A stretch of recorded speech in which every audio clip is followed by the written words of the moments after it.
মানুষ এ কোরআন বোঝে না, না বুঝে নিজেদের মধ্যে খালি মারামারি করে। ঠিক না বেটি? কোরআন বোঝে না, এই দু চারটে আয়াত বোঝে, দু চারটে আয়াত পড়েছে, পড়ে নিজেদের মধ্যে মারামারি ঝগড়া ফাটাফাটি শুরু করে দিয়েছে। এই জন্য বাপীদের আমি অনুরোধ করে বলছি, কোরআন কি কিতাব, আসুন টু দি পয়েন্টের উপরে আপনাদের কাছে আলোচনাটা রাখি। আমার রাখার সুযোগটা দিন। যতক্ষণ আলোচনা করব বাবা, আগেই বলে নিই, আমি তেমন কোনো বড় আলেম নই, তেমন কোনো বড় বক্তা নই, তেমন কোনো বড় জ্ঞানী মানুষ আমি নই। আমি মনে করি আমার জ্ঞানটা হলো সীমিত কিছু বই পুস্তক অক্ষর সিলেবাসের জ্ঞান, আর আপনাদের জ্ঞানগুলো হলো বিভিন্ন রকম কোয়ালিটি কোয়ান্টিটি বক্তার বক্তব্য শোনা জ্ঞান। তো আমি মনে করি আপনাদের জ্ঞানগুলো হলো প্রশান্ত মহাসাগরের মতো জ্ঞান, আর প্রশান্ত মহাসাগরের উপরে ছোট্ট একটা কলসির মতো আমার জ্ঞান। আমি আপনাদের জ্ঞান দিতে এসেছি, এটা কোনোদিন ভাববেন না আমি আপনাদের জ্ঞান দেওয়ার ক্ষমতা রাখি নাই। পেশাগত দিক থেকে বর্তমানে আমি একজন উচ্চ মাধ্যমিক হাই মাদ্রাসার শিক্ষক, কলেজ এবং ইউনিভার্সিটির ছেলে মেয়েও পড়াই। কাজে কাজে আমাকে একজন ছাত্র বলতে পারে, আমি একজন ছাত্র। আমি বর্তমানে বাবা 5টা ধর্মগ্রন্থের ছাত্র।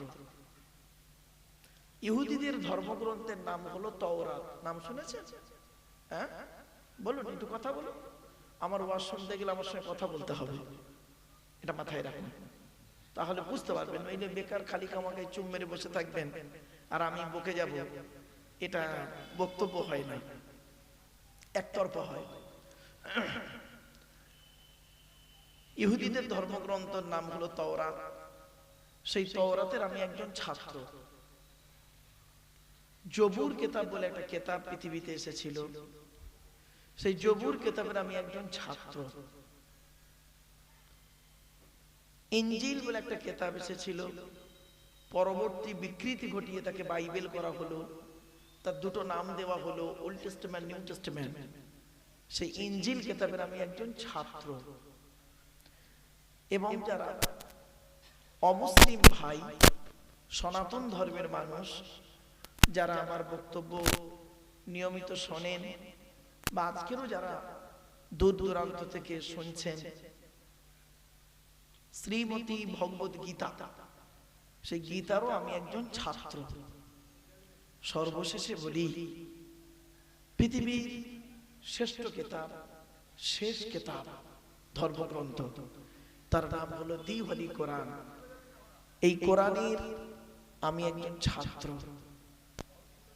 তো সেই সকল ধর্মের ছাত্র হিসাবে আলোচনা করতে গিয়ে যদি কোনো দিকে ত্রুটি আপনার চোখে পড়ে, ত্রুটিটাকে যদি ধরিয়ে দেন অত্যন্ত খুশি হব। সমালোচনা না করে যদি ত্রুটিটা ধরিয়ে দেন অত্যন্ত খুশি হব। মানুষ মাত্রই ভুল করে, ঠিক না বেটি? ভুল মানুষের হয়, যে বলে তার ভুল হয়, যে বলে না তার ভুল হয় না, যে করে তার ভুল হয়, যে করে না তার ভুল হয় না। অনেক মানুষ দেখবেন কিছুই করে না, অন্যরা করছে তাকে ভুল ধরছে, হিংসাত্মক মনোভাব। আপনি ভালো কাজ করছেন, করতে পারেননি, ঠিক আছে, যে ভালো কাজ করছে তাকে সহযোগিতা করুন।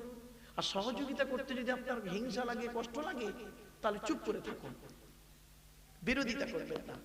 ভালো কাজের বিরোধিতা করা মানে কোরআনের বিরোধিতা করা, আর খারাপ কাজের সমর্থন করা মানে শয়তানের পথ অনুসরণ করা। একদম কোরআন থেকে দলিলগুলো দিচ্ছি, একটু ধৈর্যের পরিচয় দিন আপনারা। তো আপনাদের কাছে আলোচনার শুরুতেই এই কথাগুলো একটু বলে নিলাম, আরো বেশ কিছু কথা আপনাদেরকে বলবো।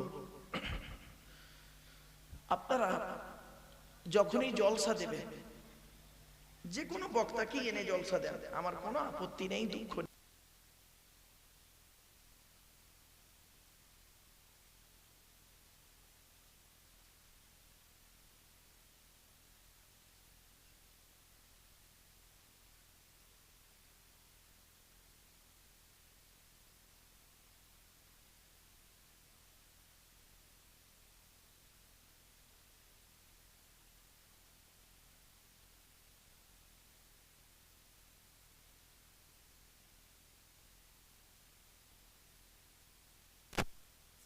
বুঝতে পারছেন মূর্খ নয়। বলছে স্যার আপনি এই কথাটা কি বললেন? অর্ডার করছি না অনুরোধ করছি? বললাম হ্যাঁ, অর্ডার করার অনুমতি আল্লাহ আমাকে দেয়নি। অর্ডার করবে কে? আল্লাহ। অর্ডার করবে কে? নবী। আমরা তাহলে কি করব? আমরা আল্লাহর অর্ডারগুলো নিয়ে, নবীর অর্ডারগুলো নিয়ে আপনাদের কাছে অনুরোধ করব। ঠিক না বেঠিক? ভাই আল্লাহ এই বলেছেন, নবী এই বলেছেন, আসুন আমি আপনি মিলেমিশে এই কাজগুলো করি, তাহলে আশা করি শান্তিতে থাকতে পারবো, ইনশাআল্লাহ পরকালে জান্নাত পাবো। তখন স্টুডেন্টরা বুঝলো ওরই সর্বনাশ, কিন্তু মারাত্মক কথা। এই জন্য আমি আপনাদেরকে অনুরোধ করছি বাবা, যখনই জলসা দেবেন তিনটি জিনিসকে ঠিক রাখবেন। তিনটি কি কি? এক নাম্বার বক্তা, দু নাম্বার কমিটি, তিন নাম্বার শ্রোতা। বক্তার কি দেখবেন? দয়া করে অনুরোধ করছি আপনাদেরকে, বক্তার দুটো জিনিস দেখবেন। এক নাম্বার দেখবেন বক্তাটি সত্যিকারের আলেম কিনা। কি বললাম? সত্যিকারের আলেম কিনা। আমার কথাটার মধ্যে লজিক আছে। একটা কথা যখন দুবার বলবো জানবেন এর মধ্যে কিছু রহস্য আছে। বক্তাটি সত্যিকারের আলেম কিনা, এডুকেটেড পারসন কিনা, শিক্ষিত মানুষ কিনা। শুধু ডিগ্রি থাকলে হবে না, বক্তাটির আমল আছে কিনা, বক্তাটি নিজে 5 ওয়াক্ত নামাজ পড়ে কিনা, বক্তাটি ওর বাম্মার ভাত দেয় কিনা, বক্তাটি ওর ছেলে মেয়ের দায়িত্ব পালন করে কিনা, বক্তাটি ওর ভাই বোনের ফারাইজি অংশ দিয়েছে কিনা, বক্তাটি ওর প্রতিবেশীর সঙ্গে ভালো আচরণ করে কিনা, বক্তাটি ওর স্ত্রীর সঙ্গে ভালো আচরণ করে কিনা। সর্বশেষে দেখবেন বক্তাটির চরিত্রটা ঠিক আছে কিনা। আমি বলিনি কথাটি, চল নবীজি বললেন। আল্লাহ নবী একদিন সাহাবীদেরকে বললেন, তোমরা আমাকে দুটো জিনিসের গ্যারান্টি দেবে, দুটো জিনিস। তখন পেছন থেকে একজন সাহাবী বলেছিলেন, হে নবী, আমরা যদি আপনাকে দুটো জিনিসের গ্যারান্টি দিই, তাহলে বিনিময়ে কি আমরা কিছুর গ্যারান্টি পাবো? নবী বললেন, হ্যাঁ, তোমরা যদি আমাকে দুটো জিনিসের গ্যারান্টি দাও, আমি মুহাম্মদ সাল্লাল্লাহু আলাইহি ওয়াসাল্লাম তোমাদেরকে জান্নাতের গ্যারান্টি দিয়ে দেব। সাহাবীরা বললেন, জীবনে তো অনেক কিছু দিয়েছি আপনার জন্য, আল্লাহর জন্য, তো বলুন দুটো জিনিস কি বলুন। নবীজি কি বললেন? শোনো, শরীফাবাদ মানুষ, গ্রামটার নামটা খুব সুন্দর, শরীফ আবাদ, দুটো মিলে হয়েছে শরীফাবাদ।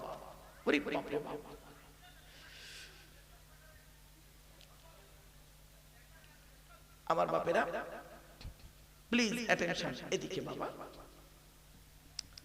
দুটো জিনিস কি?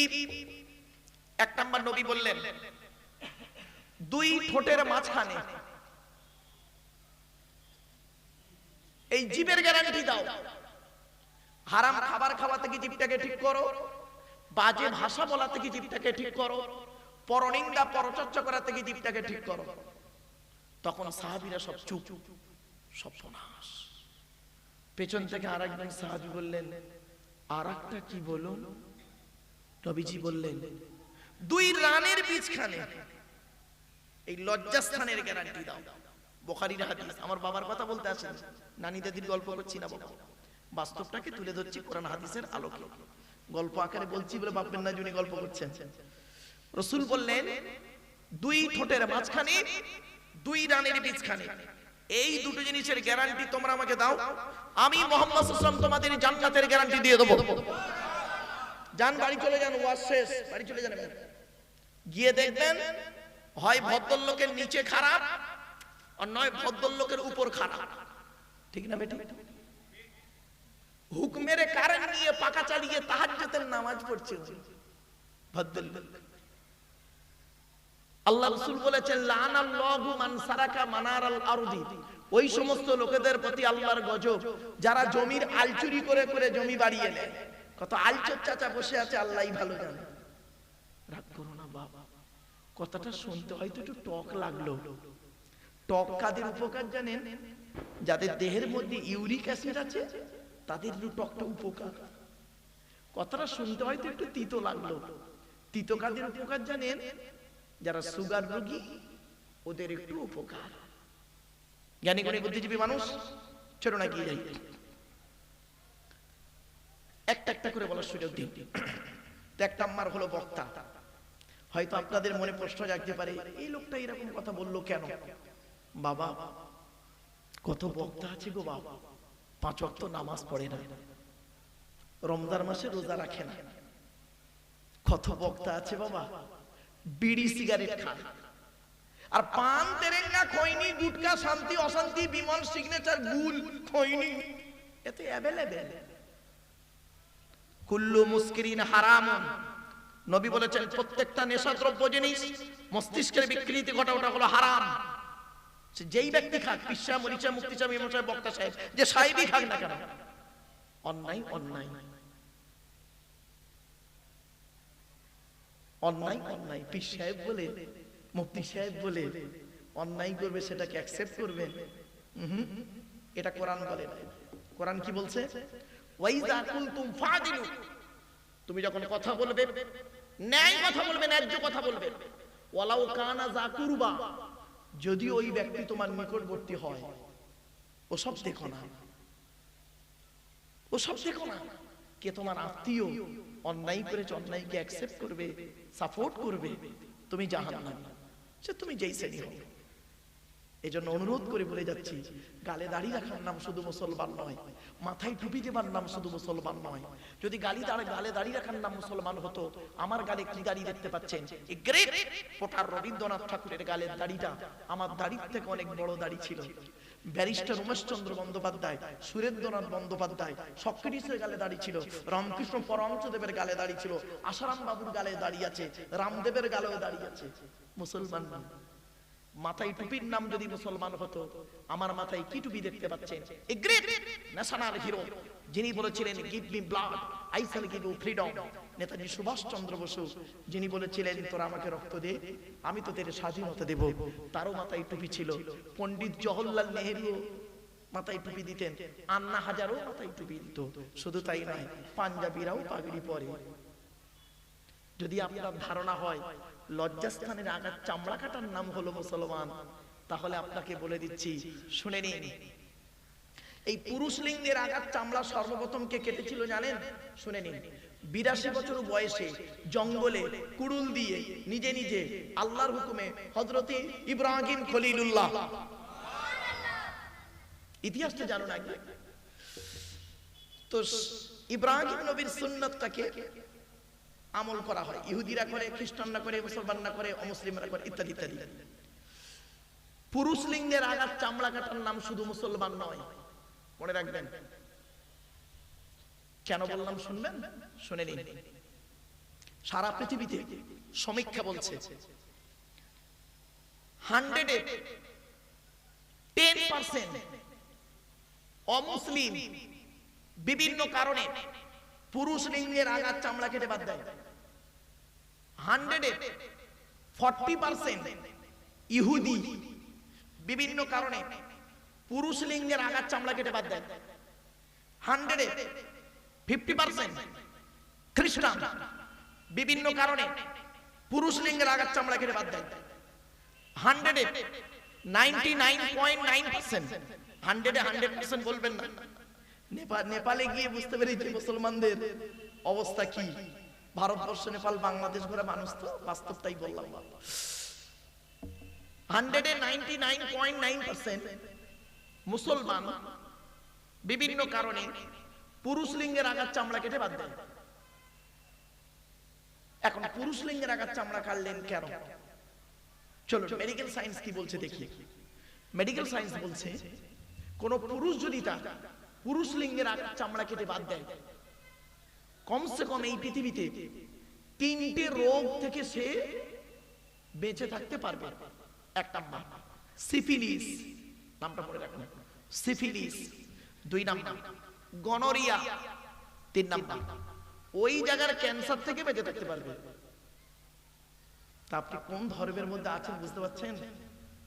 আপনি ভাববেন ইসলাম ধর্ম একদম সায়েন্টিফিক, একদম একটু এদিক ওদিক নয়। এই জন্য বক্তব্যের শুরুতেই আমি আপনাদের 4টে কথা বলে নিচ্ছি। এই 4টে কথা একটু মাথায় রাখুন আমার বক্তব্যের শুরুতেই। 1 নাম্বার প্রিয়জন প্রয়োজন। কি বললাম বাবা একটু বলে? প্রিয়জন প্রয়োজন। এখানে বসে বসে ভাবুন আপনি আল্লাহর প্রিয়জন না আল্লাহর প্রয়োজন। এখানে বসে ভাবুন, উত্তরটা যদি পেয়ে যান জানবেন আপনার ওয়াজ শোনা হয়ে গেছে। এমন একটা শব্দ আপনাকে জানালাম, এই কথা আজকের বাড়ি থেকে স্ত্রীকে বলবেন, আমি তোমার প্রিয়জন না প্রয়োজন, উত্তরটা পেয়ে যাবেন। পীর মুরিদ শিক্ষক ছাত্রের মধ্যে আলোচনা করবেন, প্রিয়জন প্রয়োজন, এর আলোচনা অনেক বড়, জাস্ট জিস্টটা বলে দিলাম। 2 নাম্বার আবেগ আর বিবেক। কি বললাম বাবা একটু বলেন? আবেগ আর বিবেক। ইসলাম আবেগের ধর্ম নয়, ইসলাম হলো বিবেকের ধর্ম। ইসলামে আবেগের কোনো জায়গা নেই। আবেগ নিয়ে আপনি নবীকে আল্লাহ বলে দেবেন, আবেগ নিয়ে আপনি কোনো ব্যক্তিকে নবীর সঙ্গে তুলনা করে দেবেন, আবেগে আপনি কোনো ব্যক্তিকে আল্লাহর সঙ্গে তুলনা করে দেবেন, ইসলাম এটাকে অ্যাকসেপ্ট করে না, কোরআন এটাকে গ্রহণ করে না। একটা ছোট্ট উদাহরণ দিই আপনাদেরকে, দিলেই ক্লিয়ার হয়ে যাবে। ইহুদিদের হেদায়েতের জন্য আল্লাহ একটা নবী পাঠিয়েছিলেন, নবীটার নাম হলো উজায়ের আলাইহিস সালাম। তো ইহুদিরা উজায়ের নবীকে ভক্তি করতে করতে করতে করতে আবেগে কি বলল শুনবেন? এই উজায়ের নবী নয়, উজায়েরকে কেউ নবী বলবে না তোমরা।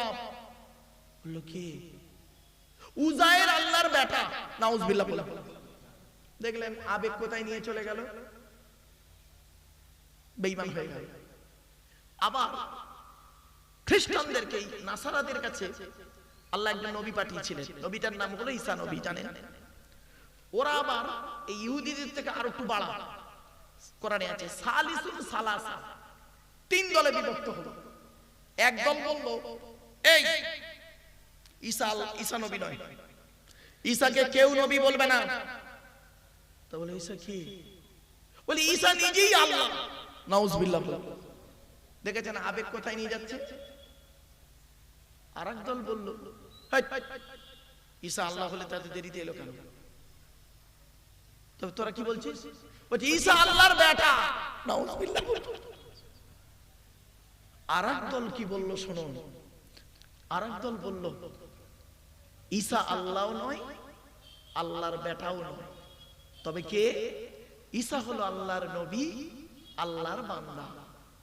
এই বিশ্বাসে ছিল মোট পৃথিবীতে 12 জন লোক। কত কত কত? এটা মাথায় রাখেন, 12। এই 12 সংখ্যাটা মনে রাখবেন, 12 জন লোক। এদেরকে বলি হাওয়ারি। 12 জন লোক ছিল ঈসা নবীর সঙ্গী। যেদিন ঈসা নবীকে 4th আসমানে তোলা হয়, ঘরটাকে ঘিরে ফেলা হয়েছিল, ঠিক আছে, ঘরটাকে ঘিরে ফেলা হলো। এই 12 জন লোক ছিল ঈসা নবীর সঙ্গী কাছে। এর অনেক আলোচনা বা কোরআন থেকেও আছে, বাইবেল থেকেও আছে, তো মানে অন্যান্য কিতাব থেকেও আছে। ওদিকে আমি যাচ্ছি না বাপ, যেহেতু আপনারা সকলেই মুসলিম, তো কোরআন আর মুহাম্মদ সাল্লাল্লাহু আলাইহি ওয়াসাল্লামের আলোচনা হবে। এ প্রসঙ্গে এই দিকে আলোচনা রাখবো, জাস্ট একটু ইঙ্গিত দিলাম। চলো এখন কোরআনে কোথায় লেখা আছে এই কথাটি, এটা তো জানতে হবে। আমি রেফারেন্সটা দিচ্ছি, 10 নম্বর পারা, 10 নম্বর পৃষ্ঠা, 11 নম্বর লাইন, সূরার নাম সূরা তাওবা, 30 নম্বর আয়াত। ওয়াকালাতিল ইয়াহুদু উযাইর ইবনুল্লাহ, ইহুদিরা উযাইরকে আল্লাহর বেটা বলল। ওয়াকালাতিন নাসারাল মাসীহ ইবনুল্লাহ, আর খ্রিস্টানরা ঈসাকে আল্লাহর বেটা বানালো। এজন্য আবেগ আর বিবেক, আবেগ নিয়ে চলবেন না বাবা, বিবেক নিয়ে চলুন। আমার বক্তব্যের শুরুতেই দুটো শব্দ বললাম। 1 নম্বর কি বললাম বাবা? প্রিয়জন প্রয়োজন। 2 নম্বর কি বললাম এখনই? আবেগ আর বিবেক, দুটো শব্দ। 3 নম্বর শব্দটা শুনুন, ভালোবাসা ভালো লাগা, দুটো এক নয়। এখন আমাকে আপনার ভালো লাগছে, কিছুক্ষণ পরে নাও লাগতে পারে, স্বাভাবিক।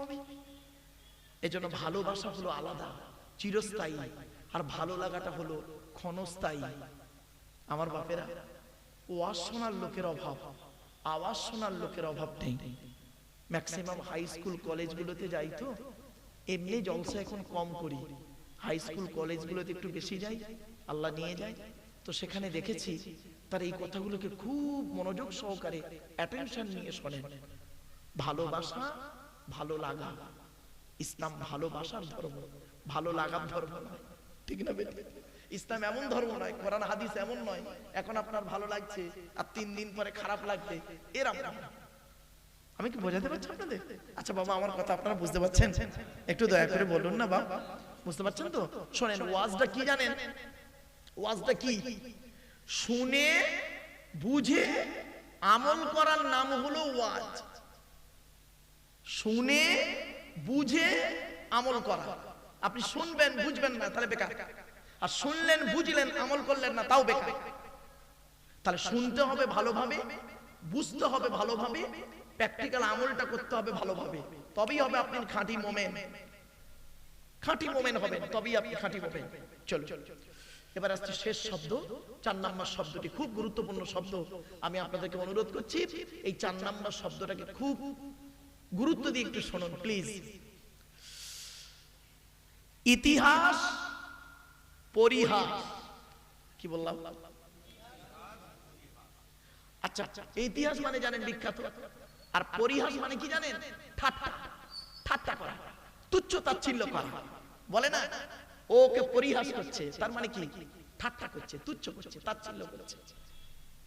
আপনি যদি জীবনে উন্নতি করতে পারেন, চাই সেটা ধর্মীয় দিক হতে পারে, অর্থনৈতিক দিক হতে পারে, শারীরিক, মানসিক, দৈহিক, আর্থিক, সামাজিক, ধার্মিক, যে কোনো দিক থেকে যদি জীবনে উন্নতি করতে পারেন, আপনার গায়ের ছেঁড়া জামাটা, আপনার গায়ের ছেঁড়া জামাটা হবে পৃথিবীর মানুষের কাছে একটা ইতিহাস, ঠিক না বেটি? আর জীবনে যদি উন্নতি করতে না পারেন, জীবনে যদি উন্নতি করতে না পারেন, তাহলে আপনার গায়ের সুন্দর পোশাকটা হবে জনগণের পরিহাস, ঠাট্টা। আমি কি বোঝাতে পারছি আপনাদের? আমার বাপেরা প্লিজ কথাগুলো আলোচনার শুরুতেই এগুলো একটু মাথায় রাখুন, যাতে করে আপনাদের কাছে আমি কোরআন হাদিস মোতাবেক কথাগুলো যেন তুলতে পারি। এই দোয়াটুকু করুন, আল্লাহ আমার যেন এই ক্ষমতাটুকু আল্লাহ দান করেন। আল্লাহ রাব্বুল আলামিন যেন আমার কোরআন হাদিস ইজমা কিয়াস মোতাবেক বলার, আমল করার, উভয়কে আমল করার, শুধু বক্তা বলবে আর বক্তা আমল করবে না এরকম ওয়াজ আমার দরকার নাই। উভয়কে আমল করার তৌফিক যেন দান করে, বলুন আল্লাহুম্মা আমিন। চলো এবার আসছি, জলসা যখন দেবেন আপনারা দয়া করে 3টি জিনিসকে ঠিক রাখবেন। মনে পড়ছে? 1 নাম্বার কি বললাম? বক্তা, বক্তা। 2 নাম্বার হলো কমিটি। রাগ করবেন না কেউ কিন্তু, আমি বাস্তব কথা বলছি, আমাকে ভুল বুঝবেন না। জলসা কমিটি আলাদা, মসজিদ কমিটি আলাদা। জলসা কমিটি হতে গেলে কমসে কম তাকে তার 3টে গুণ থাকা দরকার। কটা? 3টে গুণ। শুধু জলসা কমিটির নয়, বক্তা, শ্রোতা, কমিটি উভয়েরই থাকতে হবে। শুধু কমিটি থাকবে আর শ্রোতাদের থাকবে না, আর বক্তা থাকবে না, 3 জনকেই থাকতে হবে, বক্তা, শ্রোতা, কমিটি। 1 নাম্বার খুব গুরুত্ব দিয়ে শুনুন, সৎ হতে হবে। কি বললাম? সৎ। সৎ কাকে বলে? বক্তব্য শুরুতেই বললাম, নবীজি বলেছেন 2 ঠোঁটের মাঝখানে 2 রানের বীজখানে। জ্ঞানী গুণী বুদ্ধিজীবী মানুষ বাড়ি থেকে ভাববেন। এই জন্যই মুহাম্মদ সাল্লাল্লাহু আলাইহি ওয়াসাল্লাম বলেছিলেন, the messenger of Allah peace be upon him said, the best among you those with good manner. নবী বলেন তোমাদের মধ্যে উত্তম ব্যক্তি ওই লোকটা যার ক্যারেক্টার, চরিত্র ভালো, ওই লোকটাই হলো উত্তম ব্যক্তি। একজন উকিল, ব্যারিস্টার, মাস্টার, ডাক্তার, মোল্লা, মৌলভী সাহেব, পীর সাহেব, দরবেশ সাহেব, আমির সাহেব, মুফতি সাহেবের যদি চরিত্র খারাপ হয়, আর একজন টোটোওয়ালার চরিত্র যদি ভালো হয়, টোটোওয়ালাটাই হলো আল্লাহর কাছে প্রিয় ব্যক্তি। Many losses, something lost, health losing, nothing lost, but character loss is everything lost. মানুষের যদি টাকা চলে যায়, ইনকাম করলে টাকাটা আবার ফিরে আসবে। মানুষের যদি শরীর চলে যায়, ভালো মন্দ খেলে শরীরটাও ফিরে আসবে। কিন্তু বন্ধু, মানুষের যদি চরিত্র চলে যায়, চরিত্র কিন্তু আর ফিরে আসবে না। তাই নবী বলেছিলেন, দুই ঠোঁটের মাঝখানে, দুই রানের বীজখানে। জ্ঞানী গুণী বুদ্ধিজীবী মানুষ একটু মাথায় রাখুন। 2 নাম্বার, জলসা কমিটি হতে গেলে হালাল খাবার খেতে হবে। শুধু কমিটি খাবে, বক্তা শ্রোতা উভয়কে হালাল খেতে হবে। চলো, এই কোরআনে 3 শ্রেণীর লোককে আল্লাহ হালাল খেতে বলেছেন। কয় শ্রেণীর লোক? 3 শ্রেণীর লোককে আল্লাহ হালাল খেতে বলেছেন কোরআনে। 1 নাম্বার, নবীদেরকে হালাল খেতে বলেছেন আল্লাহ কোরআনে। কাদের কাদের? আচ্ছা, আপনাদের কি মনে একটা প্রশ্ন জাগলো না, নবীরা তো হালাল খাবেন, তা আবার আল্লাহর এটা বলার কি দরকার ছিল? শুনবেন, চমকে যাবে। একজন হিন্দু ভাই, সনাতন ধর্মের মানুষ, ব্রাহ্মণ ঘরের সন্তান, কলেজের প্রফেসর, উনি আমার বক্তব্য কন্টিনিউ শোনেন। তো আমি লেকচার দিতে গিয়েছি এক জায়গায়, উনি আমার কাছে এসেছেন, এসে বলছেন, প্রথমে আমি বুঝতে পারিনি, প্যান্ট শুট বুট পরে আছেন তো অনেক মুসলিম ভাই তো প্যান্ট শুট বুট পরে ভাই। তো আমাকে এসে উনি সালাম দিলেন, আসসালামু আলাইকুম, উচ্চারণটা সুন্দর করে বললেন। তা বললাম ওয়ালাইকুম সালাম। তো বলছেন, আমি তো বুঝতে পারিনি প্রথম। তারপর আমাকে বললেন কি, বলছে, স্যার আমি একজন সনাতন ধর্মের মানুষ, আমি একটা কলেজে কাজ করি, কলেজের প্রফেসর, হিস্ট্রি প্রফেসর। তো আমি ব্রাহ্মণ ঘরের সন্তান। বললাম, উনি বলছেন, আমি আপনার ওয়াজ আমি প্রতিদিন শুনি, কন্টিনিউ শুনি, আমি এবং আমার ওয়াইফ মানে স্ত্রী দুজনেই শুনি। তো আমি বললাম থ্যাংক ইউ। তো বলছে, আমি গোটা কোরআন পড়লাম, আমার কাছে 5টা কোরআনের তাফসীর আছে, 5 রকম। ওরকম ও মুসলমান, আপনার ঘরে করকম আছে? একটা অমুসলিম ব্যক্তি কি ভাবছে চিন্তা করুন। বলছে, আমি কোরআনের তাফসীর পড়ি, আমি কোরআন পড়েছি, গোটা কোরআন পড়েছি। বললাম, না, তারপর? বলছে, স্যার আমার একটা প্রশ্ন জেগেছে মনের মধ্যে। বললাম, কি প্রশ্ন? শুনুন, চমকে যাবেন প্রশ্নটা, উত্তরটা আমি দিচ্ছি পরে। বলছে, আমি কোরআনে পড়লাম, কোরআনে লেখা আছে মদ খাওয়া হারাম। তাই বললাম, তারপর? সুদ খাওয়া হারাম। আমি বললাম, তারপর? উনি আবার বলছেন, কোরআনের এই এত নাম্বার সূরা, এত নাম্বার বাক্য মানে আয়াতে উনি আবার রেফারেন্স গুলো দিচ্ছেন। ভালো।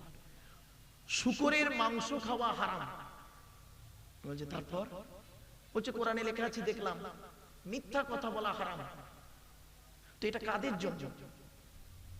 যারা আল্লাহ নবীকে বিশ্বাস করে তাদের জন্য। আমাকে বলছেন। আমি বললাম, তারপর? বলছে, আমি তো আল্লাহ নবীকে বিশ্বাস করি না, তা আমি যদি একটা মেয়ের সঙ্গে জেনা করি, আমি যদি শুকরের মাংস খাই, আমি যদি মদ পান করি, কেন আল্লাহ আমাকে কিয়ামতের মাঠে শাস্তি দেবে, জাহান্নামে দেবে? আমার কথা তো কোরআনে বলা হয়নি। প্রশ্নটা বুঝতে পেরেছেন? হ্যাঁ, আমি তো পুরো চুপ মেরে গেলাম। বলছে, আমি এটাই তো দেখলাম। তখন ওনার কথাগুলো শুনলাম, শোনার পরে আমি বললাম, স্যার আপনি গোটা কোরআন পড়েছেন তো, আমার মনে হয় স্যার কোনো একটা জায়গায় একটু মিস্টেক হয়ে গেছে। বলছে, মিস্টেক মানে? আমি বললাম, স্যার গোটা কোরআন আপনি পড়েছেন? বলছে, হ্যাঁ। বললাম, স্যার একটু মিস্টেক হয়ে গেছে, প্লিজ স্যার কিছু মনে করবেন না। কোরআনে 3 শ্রেণীর লোককে সৃষ্টিকর্তা আল্লাহ হালাল খেতে বলেছেন। 3 শ্রেণীর লোক। উনি পট করে কাগজ বের করলেন, কলম বের করলেন, নোট করবেন, বলুন।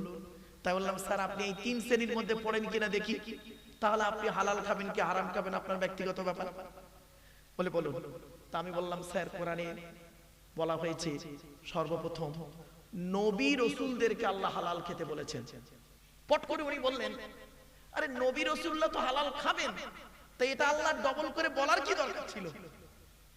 তাই বললাম, স্যার কেন বলেছি জানবেন? শোনেন, কোরআনে বলা হয়েছে যাতে করে মানুষটা এটা না মনে করে, এই জন্য আল্লাহ রাব্বুল আলামিন বলেছেন নবী রাসূলদেরকে হালাল খেতে। যাতে করে সাধারণ মানুষের মাথায় এটা না ঢুকে যায় নবী মানে যা খুশি তাই, রসুল মানে যা খুশি তাই না। কোরআনে বলা হয়েছে ৮ নম্বর পারা ১০ নম্বর পৃষ্ঠা ৬ নম্বর লাইন, সূরার নাম সূরা আরাফ, ফালানাসআলান্নাল্লাযীনা উরসিলা ইলাইহিম ওয়া লানাসআলান্নাল মুরসালিন। প্রত্যেক নবী রাসূলকে আমি কিয়ামতের মাঠে জিজ্ঞাসা করব। আল্লাহ বলবেন প্রত্যেক নবী রাসূলকে, আপনাকে পৃথিবীতে নবী করে পাঠিয়েছিলাম, আপনি আপনার দায়িত্ব পালন করেছিলেন? আপনাকে রাসূল করে পাঠিয়েছিলাম, আপনি আপনার দায়িত্ব পালন করেছেন? নবী রাসূলদেরকে যদি এই রকম প্রশ্নের সম্মুখীন হতে হয়, আমি আপনি কোন পীর সাহেব, কোন নবী, কোন রাসূল হয়ে গেছি যে আমাদেরকে আল্লাহ প্রশ্ন না করে ছেড়ে দেবে? কোরআনে আল্লাহ পাক বলেছেন সূরা কিয়ামার মধ্যে, আয়াহসাবুল ইনসানু আইয়ুতরাকা সুদা, মানুষ কি মনে করেছে এমনি এমনি ওকে ছেড়ে দেব?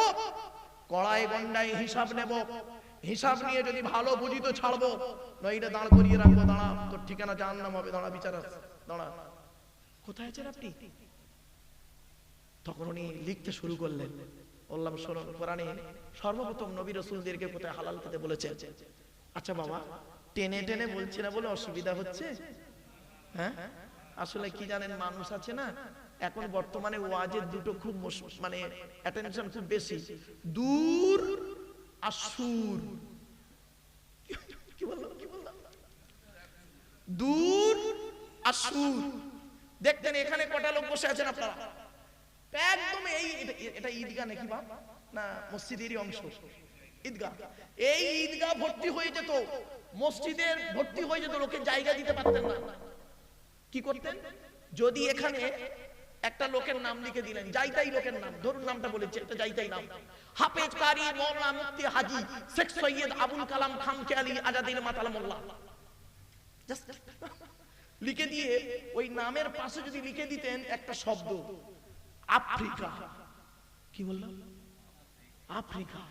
অতি লোক দেখতেন পাগলের মতো ছুটে আসত।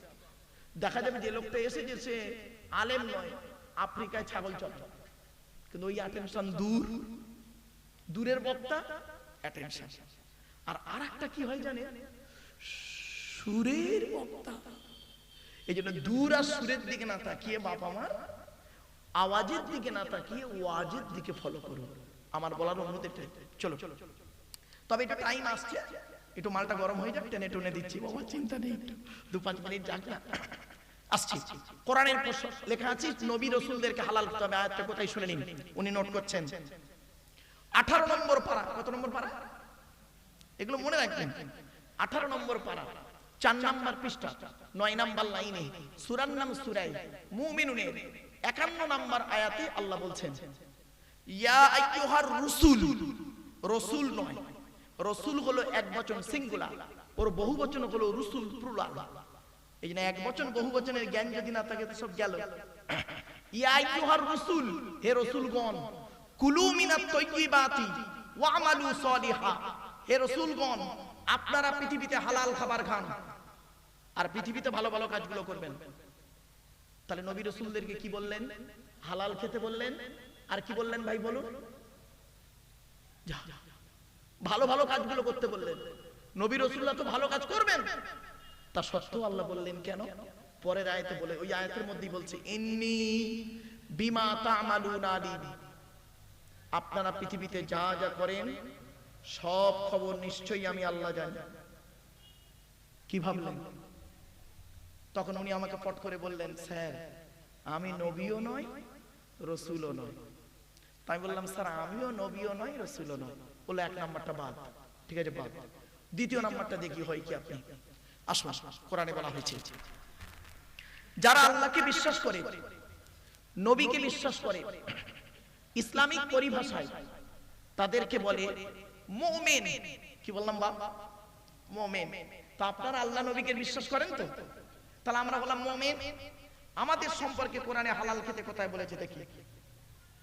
2 নম্বর পারা 4 নম্বর পৃষ্ঠা 14 নম্বর লাইনে, সূরার নাম সূরা বাকারা 172 নম্বর আয়াতে আল্লাহ বলেন ইয়া আইয়ুহাল্লাযীনা আমানু, হে ঈমানদার বান্দাগণ, কুলু মিন তাইয়্যিবাতি মা রাযাকনাকুম, আমার দেওয়া হালাল রিজিকগুলো তোমরা পৃথিবীতে ভক্ষণ করো। সুবহানাল্লাহ বলা গেল না? মানে এটা টেনে টেনে বললে হয়তো সুবহানাল্লাহ বলতো আপনারা। যাই হোক, ভালো কাজে সুবহানাল্লাহ বলতে হয়, এটা বলে রাখবেন। খারাপ কাজে নাউজুবিল্লাহ আস্তাগফিরুল্লাহ বলবেন, আল্লাহ আমাদের যেন বাঁচায়। চল। তখন উনি পট করে বললেন, স্যার ওটা আমার জন্য নয়, ওই আয়াতটা আমার জন্য না, ওটা আপনার জন্য। আপনি আল্লাহ নবীকে বিশ্বাস করেন, তাই আপনাকে হালাল খেতে বলেছেন, সিম্পল ম্যাটার। আমি বললাম তাহলে 2 নাম্বারটা আমার জন্য, আপনার জন্য নয়। এবার চলুন 3 নাম্বারটাই দেখি, শুনে নিন। যতদিন বাঁচবেন এগুলো শিখে রাখবেন বাপ, অন্তত মনে রাখুন এইটুকু। কোরআনে বলা হয়েছে সমগ্র মানব জাতিকে আল্লাহ হালাল খেতে বলেছেন। মানব জাতি, এর আরবি কি জানেন? নাস। নাস মানে মানব জাতি, মানব, ইনসান, বাশার, মানব, মানবের, মানুষের আরবি এতগুলো, রাজুলুন ইত্যাদি। তো নাস মানে মানুষ, মানব জাতি। তো আপনি, আমি তখন বলছি, স্যার আপনি কি মানব জাতির মধ্যে আছেন, নাকি ওই ম্যাংকি থেকে ম্যান, বাঁদর থেকে মানুষ, এটা বিশ্বাস করেন? বুঝে না, না আমি ওটা বিশ্বাস করি না, ওই ডারউইনবাদ থেকে বিশ্বাস করি না। তবে আমি বিশ্বাস করি, আমি একজন মানুষ, আমি আদমের সন্তান, আদমের সন্তান। আমি বললাম, স্যার কোরআনে আদমের সন্তান যারাই হবে, হিন্দু, মুসলিম, জৈন, ব্রাহ্মণ, খ্রিস্টান, কুলি, সাঁওতাল, বাগদি, দুলে, ওসব দেখার দরকার নেই। সে যদি মানব জাতির মধ্যে পড়ে, তাকে হালাল খেতে বলেছেন কোরআনে। বলি সে কি, কোথায়? বললাম শোনো, 2 নম্বর পারা 4 নম্বর পৃষ্ঠা 8 নম্বর লাইনে, সূরার নাম সূরা বাকারা 168 নম্বর আয়াতে আল্লাহ বলেন, ইয়া আইয়ুহান নাস, হে মানব জাতি, কুলু মিম্মা ফিল আরদি হালালান তাইয়্যিবা, পৃথিবীতে আমার দেওয়া হালাল রিজিকগুলো তোমরা ভক্ষণ করো। সঙ্গে সঙ্গে গালে হাত। বললাম, স্যার আপনি বললেন শুধু মুসলমানরাই শুকরের মাংস থেকে বিরত থাকবে, মদ থেকে বিরত থাকবে। শুধু মুসলমান নয়, সমগ্র মানব জাতিকে বলা হয়েছে হালাল খেতে। এজন্য আমি আপনাদেরকে কেন বললাম কথাটা, মনে রাখবেন, হারামের বিরিয়ানি ভাতের থেকে হালালের ডাল ভাতটাই ভালো।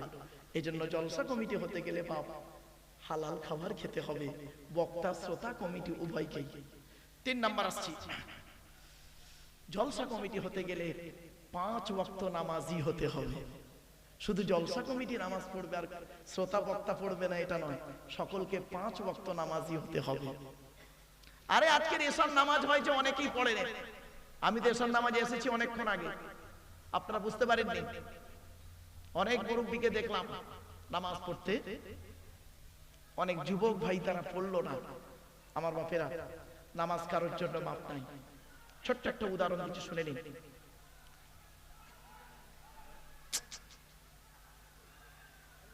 এদিকে এদিকে বাবা, এদিকে এদিকে বাবা, দরুদ শরীফ, আল্লাহুম্মা সাল্লি আলা,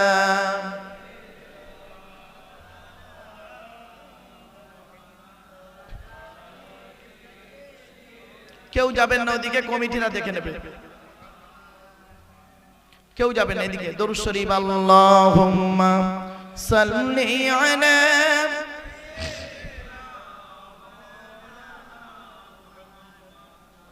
وعلى آل سيدنا।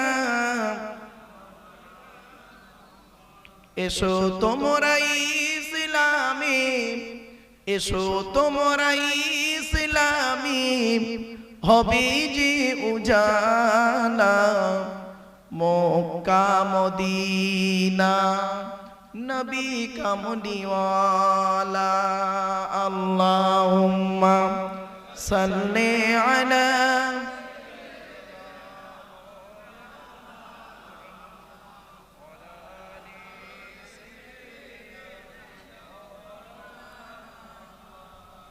কোরআনে আল্লাহ কি বলতে শুনবেন, ইন্নামা ইউরিদুশ শাইতানু আন ইউকিয়া বাইনাকুমুল আদাওয়াতা ওয়াল বাগদাআ ফিল খামরি ওয়াল মাইসিরি ওয়া ইয়াসুদ্দাকুম আন যিকরিল্লাহ ওয়া আনিস সালাত। আল্লাহ বলেন, শয়তান কি চায় জানো? মদ আর জুয়ার মাধ্যমে শয়তান তোমাদের মাঝে মারামারি লাগিয়ে দিতে চায়। আর কি চায়? ওয়া ইয়াসুদ্দাকুম আন যিকরিল্লাহ, আল্লাহর ইবাদত থেকে শয়তান তোমাকে বাধা সৃষ্টি করতে চায়। আর কি চায়? ওয়া আনিস সালাত, নামাজ থেকে শয়তান তোমাকে বাধা সৃষ্টি করতে চায়। একদম কোরআনে আয়াত গো বাবা, এটা একদম বাস্তব কথা বললাম। এজন্য যে কোনো কারণে হোক শয়তান ইবলিস সে কি চায় জানেন? মানুষের মধ্যে মানুষের দ্বন্দ্ব লাগিয়ে দিতে, কেওয়াস তৈরি করে দিতে। তো আমার বাপেরা, আমি আপনাদের কাছে অনুরোধ করব, আজকের এই জলসার দিন, পবিত্র দিনে খবরদার চিৎকার চেঁচামেচি না করে আপনারা ফিরে আসুন কোরআনের মাহফিলে। মসজিদের সামনে জলসা, উত্তম জায়গা। জলসার উত্তম জায়গা হলো এইটা। অনেক সময় মাঠে জলসা করেন, সেখানে বসার ঠিক মতো জায়গা থাকে না, ঠিক না ঠিক? আর মসজিদের সামনে খুব সুন্দর জায়গা, সামনে মসজিদ, তার সামনেই বসেছেন, কোরআনের আলোচনা করছেন, আলোচনা শুনছেন। আল্লাহ আমাদের শোনার বলার আমল করার তৌফিক যেন দান করে, বলুন আল্লাহুম্মা আমিন। وقال الله تعالى في كلام المجيد والفرقان الحميد إن الله وملائكته يصلون على النبي يا أيها الذين آمنوا صلوا عليه وسلموا تسليما اللهم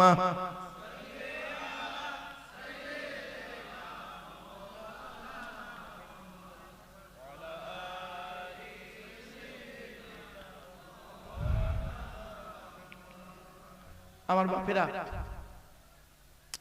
এবারে আসছি, জলসা কমিটি হতে গেলে বাপ তাকে 5 ওয়াক্ত কি হবে? নামাজি হতে হবে। এখন শুধু জলসা কমিটি পড়বে আর বাকি পড়বে না, না, বক্তা শ্রোতা কমিটি উভয়কেই পড়তে হবে। আসুন, একজন মোমেন আর গায়ের মোমেন, মানে মোমেন নয়, মুসলিম আর অমুসলিমের পার্থক্য কি জানেন? নবীজি বলেছেন তারকুস সালাত, নামাজ হলো পার্থক্য। মোমেনটা নামাজ পড়ে আর গায়ের মোমেনটা নামাজ পড়ে না। তো নামাজের গুরুত্ব কি বুঝতে পারছেন? আরেকটা এক্সাম্পল দিচ্ছি, শুনে নিন। ইহুদিদের একটা কিতাব আছে, কিতাবটার নাম হলো তালমুদ। কি বললাম বাবা, একটু বলে? তালমুদ, ইহুদিদের ধর্মগ্রন্থ। আলোচনা করতে করতে চলে আসে, তো তাই দু একটা কথা বলে ফেললাম। ইহুদিদের একটা কিতাব আছে, কিতাবটার নাম হলো তালমুদ। খুব মানে অনেকগুলো খণ্ড আছে। তো এই তালমুদ কিতাবে লেখা আছে, কি লেখা আছে শুনুন। হে ইহুদিরা, তোমরা মুসলমানদের সঙ্গে সেই দিন থেকে আর পারবে না, হেরে যাবে। কোন দিন? যেদিন তোমরা দেখবে মুসলমানদের ফজরের নামাজ, ফজরের নামাজের জামাত জুম্মার নামাজের জামাতের সমান হবে। জোরে বলো। তার মানে যত লোক ফজরে নামাজ পড়বে, মানে জুম্মার নামাজে যত লোক হাজির হবে, তত লোক যেদিন ফজরের নামাজে হাজির হবে, সেদিন থেকে তোমরা বুঝে নেবে এরা যাই তাই মুসলমান নয়, এরা হলো সেই 1400 বছর আগে হযরত মুহাম্মদ সাল্লাল্লাহু আলাইহি সাল্লামের সঙ্গে থাকা মুসলমানের উত্তরসূরি, যে মুহাম্মদ সাল্লাল্লাহু আলাইহি সাল্লাম 313 জন মুসলমানকে নিয়ে 1070 মোকাবেলা করতে গিয়ে বদরের যুদ্ধের প্রান্তরে মাত্র 14 জনকে হারিয়ে ইসলামের পতাকা পুঁতেছিল, যারা নাকি কোরআন হাদিস আল্লাহ এবং নবীকে জীবনের চাইতে, ছেলে মেয়ে টাকা পয়সা ধন সম্পদ জীবনের চাইতে আল্লাহ এবং নবীকে তারা বেশি ভালোবেসেছে। এরা হলো তাদের উত্তরসূরি। সেই দিন থেকে তোমরা মুসলমানদের সঙ্গে পারবে না। ইহুদিরা এখন থেকে খবর রাখে মুসলমানদের জুম্মার নামাজে কটা লোক হচ্ছে দেখ, আর ফজরের নামাজে কটা লোক হচ্ছে দেখ। ইহুদিরা দেখছে মুসলমানদের জুম্মার নামাজে এরা মসজিদে 3 তালা ভর্তি করে দেয়, আর ফজরের নামাজে ইমাম সাহেব আর 5টা বুড়ো ছাড়া আর কেউ আসে না। ওরা বুঝিয়ে নিয়েছে মালগুলো যত মারবি তত লাভ, কোনো গোনা হবে না। আমি কি বোঝাতে পারলাম? বাবাজি, নামাজ হলো এমন জিনিস, নামাজ কি করে? ইন্নাস সালাতা তানহা আনিল ফাহশাই ওয়াল মুনকার। নামাজ বেহারামি খারাপ কাজ থেকে মানুষকে পরিবর্তন করে ভালোর দিকে নিয়ে আসে। খবর নিয়ে দেখবেন কোন ফিতনা ফাসাদে কোন খাঁটি মুমিন নামাজি যায় না, ঠিক না বেটি? থাকবে না, সে চেষ্টা করবে বাবা দরকার নেই, পালাই সরে পড়ে।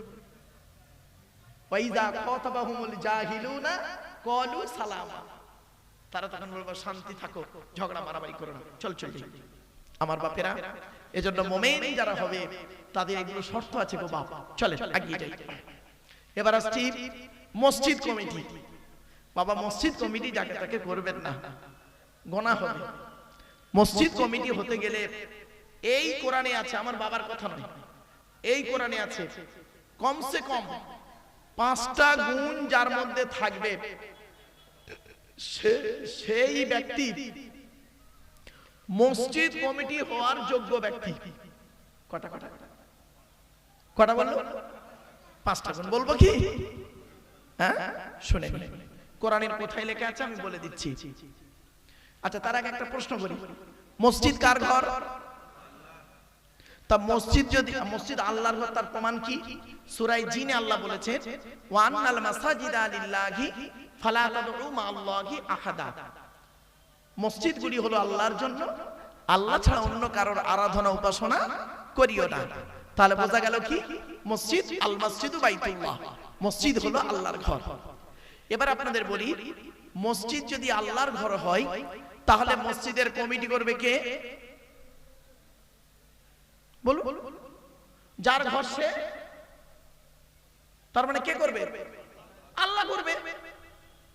তা মসজিদ কমিটি তো আল্লাহ কোরআনে করে দিয়েছে, এই কোরআনে তো আল্লাহ কমিটি করে দিয়েছে। আপনাদেরকে আমরা বলিনি, আপনার যাকে তাকে কমিটি বানিয়ে দিয়েছে, সভাপতি সেক্রেটারিকে শেয়ার করে দিয়েছে। এর জন্য কিয়ামতের মাঠে আপনি জাহান্নামে যাবেন। আল্লাহ তো বলে দিয়েছে, আমি তো কোরআনে বলে দিয়েছি আমার ঘরের দায়িত্ব কে নেবে, আমার ঘরের দায়িত্ব কে নেবে আমি কোরআনে বলে দিয়েছি। তুই কোরআনের বাইরে গেছিস কেন? ও ছাদ হওয়ার সময় মসজিদে ছাদে 1 লক্ষ টাকা দিল বলে তাকে যে হলো কোটিপতি তারে বানালি সভাপতি? ও তোদের খাতায় সভাপতি, আমার কোরআনের খাতায় সভাপতি নয়। আমার কোরআনের খাতায় মসজিদ কমিটির সভাপতি সেক্রেটারি কে? কোরআন বলছে, আমি বলি নাই, কোরআন বলছে। আমি আজকে একটু বাংলা অর্থ করে আপনাদের বলে দিচ্ছি।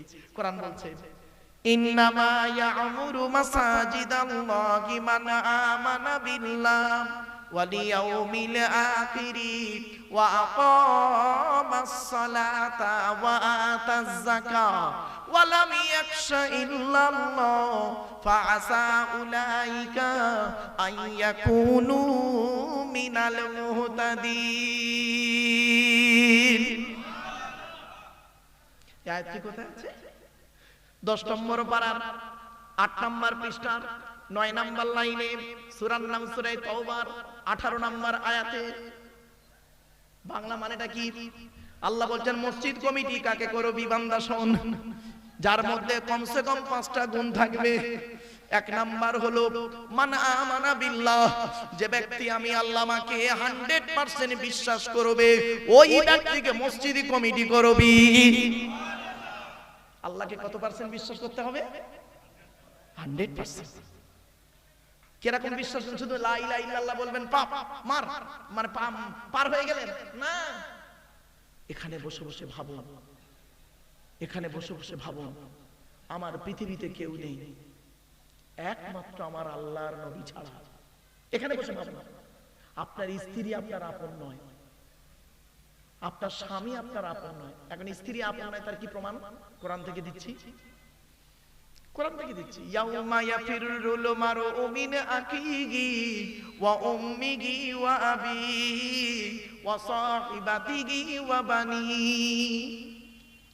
সেই কিয়ামতের মাঠে স্বামী তার স্ত্রীর কোনো উপকার করতে পারবে না, ভাই তার বোনের কোনো উপকার করতে পারবে না, পিতা তার সন্তানের কোনো উপকার করতে পারবে না, বন্ধু বন্ধুর কোনো উপকার করতে পারবে না। আপনার বাপ আপনার আপন নয়, আপনার ছেলে আপনার আপন নয়। তার দলিল কোরআন বলছে ইয়া আইয়ুহান নাসুত্তাকু রাব্বাকুম ওয়াখশাউ ইয়াওমান লা ইয়াজজি ওয়ালিদুন আন ওয়ালাদিহি। 21 নম্বর পারা 13 নম্বর পৃষ্ঠার একেবারে 11 নম্বর লাইন, সূরার নাম সূরা লোকমানের 33 নম্বর আয়াত। হে মানব জাতি, সেই দিনের ভয় তোরা করো যেদিন বাপ তার ছেলের কোনো উপকার করতে পারবে না।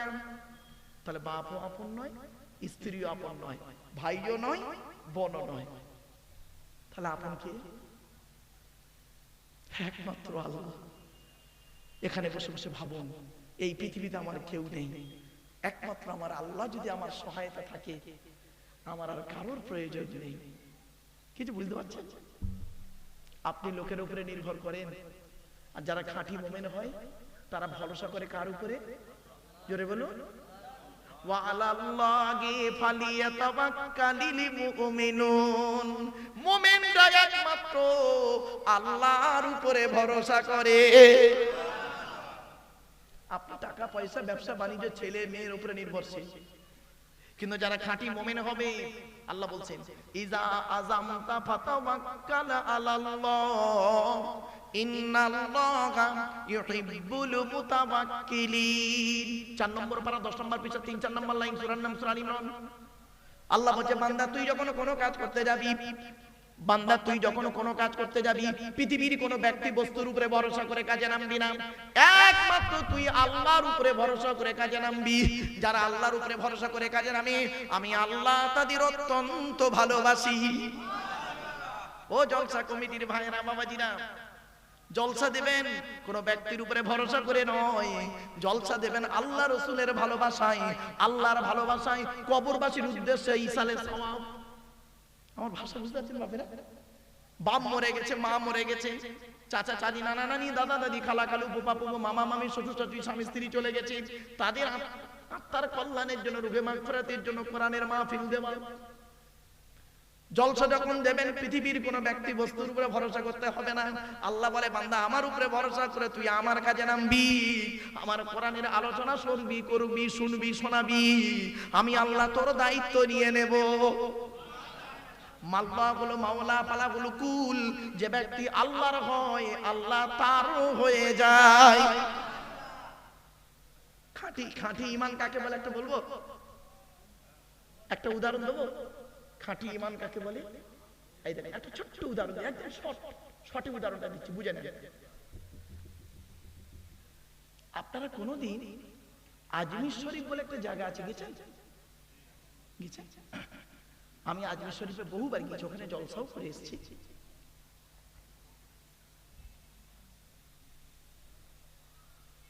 কি বাবা? ও আচ্ছা, আজমির শরীফে গেছেন আপনারা তো? আজমির শরীফে একজন ব্যক্তির কবর আছে জানেন? বলুন না, একটু কথা বলুন। মঈনুদ্দিন, খাজা মঈনুদ্দিন চিশতি আজমিরি রহমাতুল্লাহ আলাইহি। তিনি একাধারে একজন আলেম ছিলেন, একাধারে একজন আল্লাহর ওলি ছিলেন, মাকবুল মনজুর বান্দা ছিলেন। তার জীবনী নিয়ে গবেষণা করতে গিয়ে যতটুকু পেয়েছি তুলে ধরছি একটা সংক্ষিপ্ত সময়, এক শর্ট টাইম, মানে ছোট্ট একটা ছোট্ট উদাহরণের মাধ্যমে শিখে নিন মুমিন ঈমান কাকে বলে, ঈমান কাকে বলে দেখে নিন। ছোট্ট উদাহরণ, খাজা মঈনুদ্দিন চিশতি আজমিরি রহমাতুল্লাহ আলাইহি উনি করেছেন কি, একদিন তারাগড় পাহাড়ের নিচে গাছের তলায় বসে বসে ফজরের নামাজের পরে সূরা ইয়াসিন পড়ছিলেন। তো পড়া কমপ্লিট, সূরা ইয়াসিন পড়া কমপ্লিট, ফজরের নামাজের পরে গাছের তলায় বসে তারাগড় পাহাড়ের নিচে। তো উপরের দিকে চেয়ে দেখছে কিছু যুবক ছেলে বড় একটা পাথর ধরে দাঁড়িয়ে আছে। তাদের ধারণা আমরা পাথরটা উপর থেকে ফেলে দেবো, আর ওই বুড়ো যে মুরব্বিটা আছে বয়োজ্যেষ্ঠ লোকটা মঈনুদ্দিন, ওনার মাথায় পড়বে আর উনি পাথর চাপা পড়ে মরে যাবে, ওদের ধারণা। তো খাজা মঈনুদ্দিন চিশতি আজমিরি রহমাতুল্লাহ আলাইহি তার ঈমানটা কিরকম দেখুন। পাহাড়ের দিকে চাইলেন, চেয়ে ওদের দেখলেন, দেখার পরে কিছুক্ষণ মাথাটা হেঁট করে তারপরে পাহাড়ের দিকে চেয়ে দুটো বাক্য বলেছিলেন, হে পাথর, তোর দ্বারাই যদি আল্লাহ আমার কপালে মৃত্যু লিখে রাখে তাহলে আমি মঈনুদ্দিন এটাই বিশ্বাস করবো আমার তকদিরে পাথরেই মৃত্যু লেখা ছিল, আমার কোনো দুঃখ নেই। কিন্তু পাথর, তোর দ্বারাই যদি আল্লাহ আমার কপালে মৃত্যু লিখে না রাখে, পাথর তুই আজকের আল্লাহর হুকুমে ওই জায়গায় দাঁড়িয়ে যা। আজও পর্যন্ত পাথর আল্লাহর হুকুমে ওই জায়গায় দাঁড়িয়ে আছে।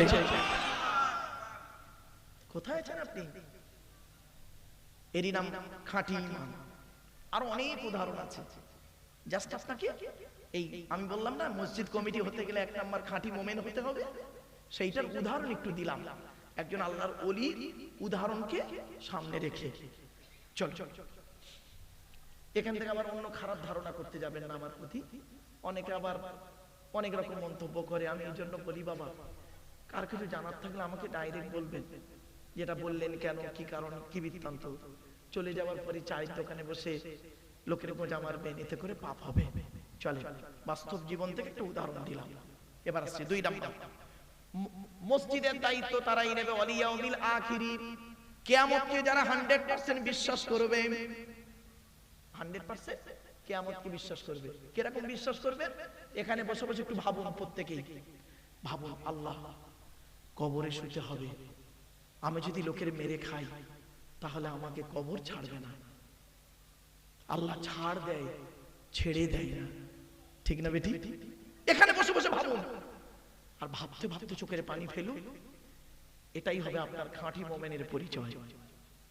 আর আপনি যদি মনে করেন যা হচ্ছে তা হচ্ছে, ওর মারছি তা কি আছে, আমার ক্ষমতা আছে, আল্লাহ বলে ক্ষমতা তোর বেশি দিন থাকবে না। তো চেয়ারের ক্ষমতা, লোক বলের ক্ষমতা, আপনার কি বলবো, শরীরের ক্ষমতা, অর্থের ক্ষমতা সব বেশি দিন থাকবে না, কিন্তু ইমানের ক্ষমতাটা সারা জীবন থাকবে, দুনিয়াতে আখিরাতে। জোরে বলুন, বাপের বাড়িতে গিয়ে।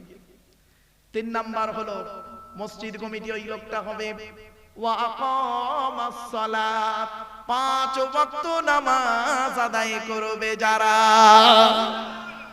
এই অনেক মসজিদ কমিটি 5 ওয়াক্ত নামাজ পড়ে না, অনেক মসজিদ কমিটি 5 ওয়াক্ত নামাজ পড়ে না। দেখ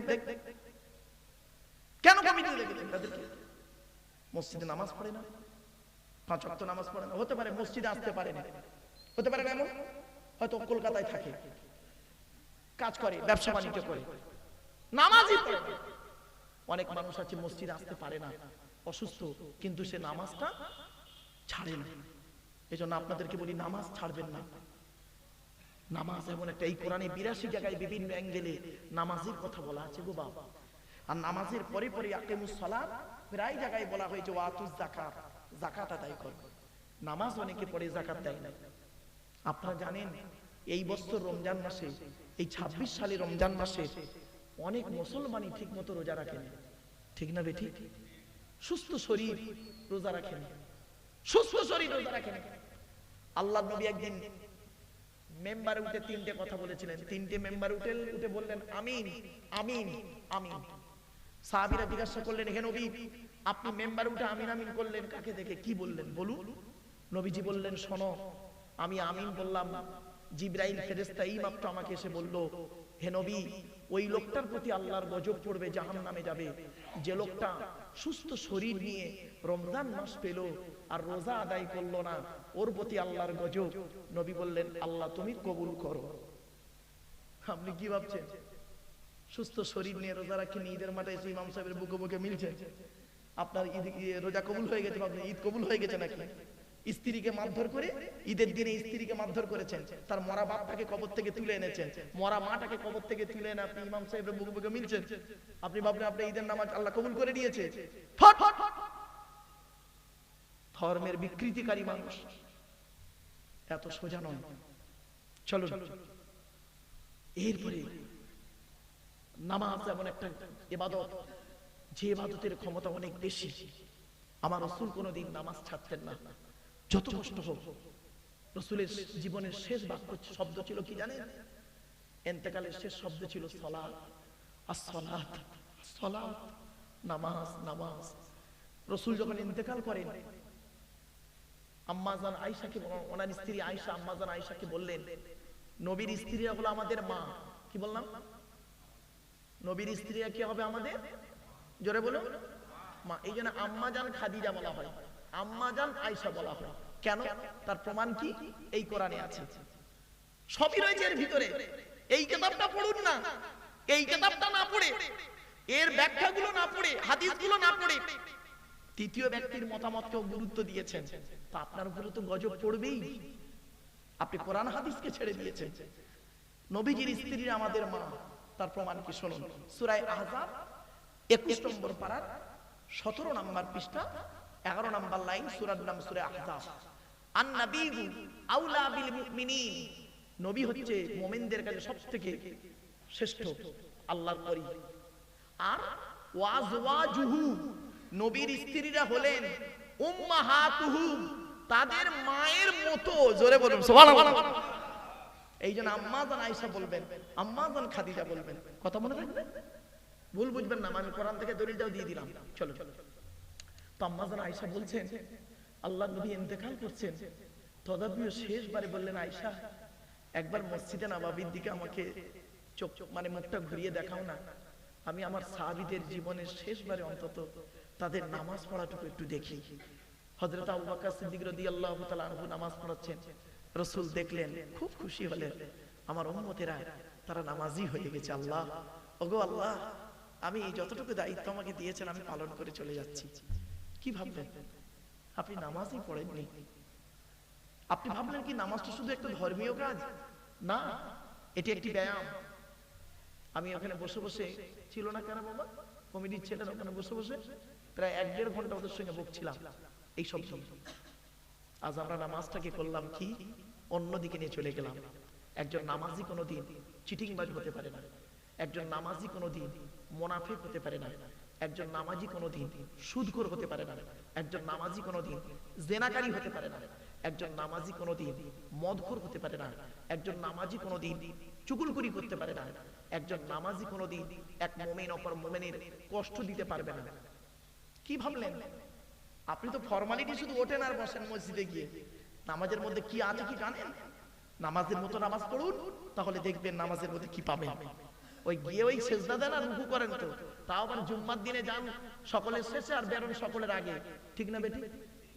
ইমাম সাহেব খালি সালামটা ফেরানোর অপেক্ষা, যেই সালাম ফিরলো, দোয়া যদি নাও হয় 5 মিনিটের মধ্যে 500 জন মুসল্লির মধ্যে মসজিদের ভেতরে রয়েছে কত, 100 জন, আর 400 জন বেরিয়ে গেছে।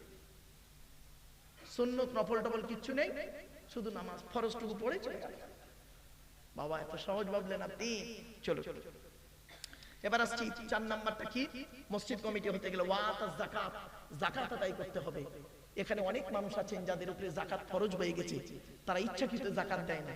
আল্লাহ কোরআনে বলেছেন, ওয়াল্লাযীনা ইয়াকনিজুনা আয-যাহাবা ওয়াল ফিদ্দাতা ওয়া লা ইউনফিকুনাহা ফী সাবিলিল্লাহ ফাবাশশিরহুম বিআযাবিন আলীম ইয়াওমা ইউহমা আলাইহা ফী নারি জাহান্নামা ফাতুকওয়া বিহা জিবাহুহুম ওয়া জুনুবুহুম ওয়া যুহুরুহুম হাযা মা কানাসতুম লিআনফুসিকুম ফাযুকু মা কুনতুম তাকনিজুন।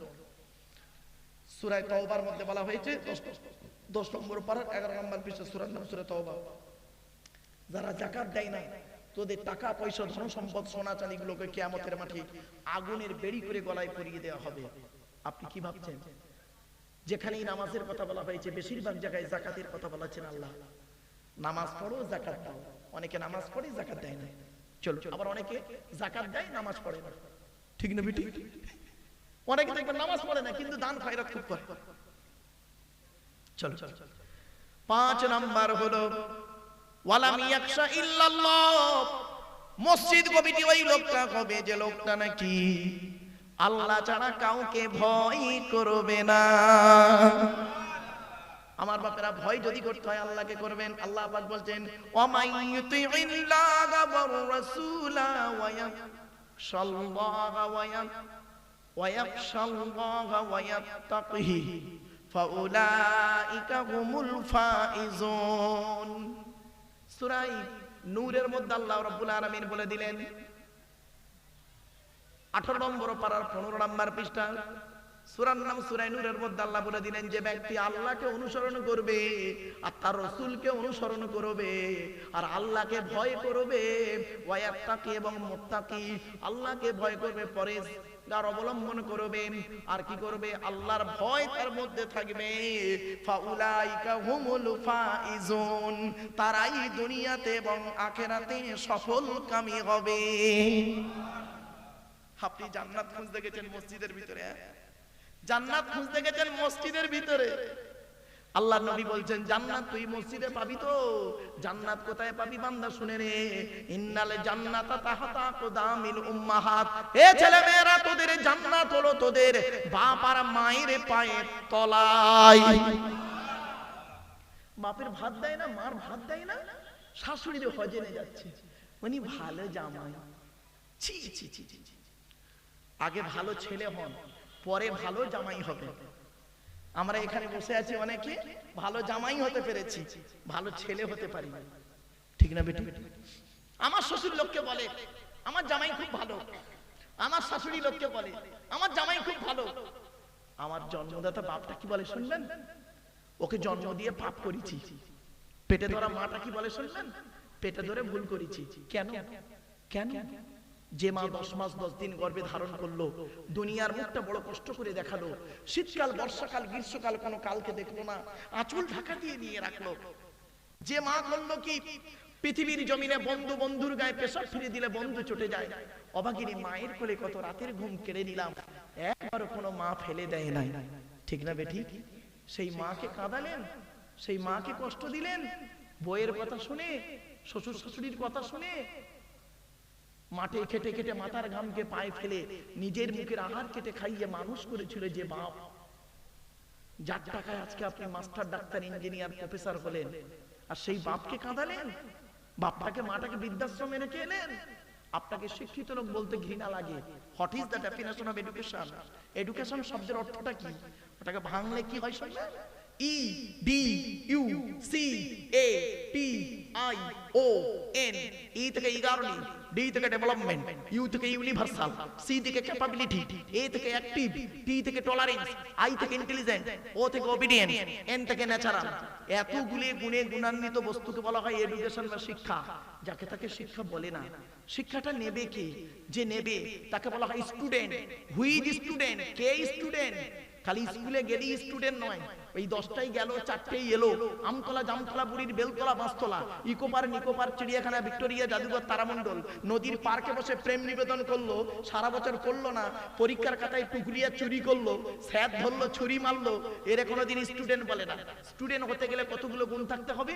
S T U D E N T, এক একটা লেটারে এক একটা গুণাগুণ আছে, তবেই তাকে স্টুডেন্ট বলে। এস থেকে স্টাডি, টি থেকে ট্রুথফুল, সত্যবাদী হতে হবে।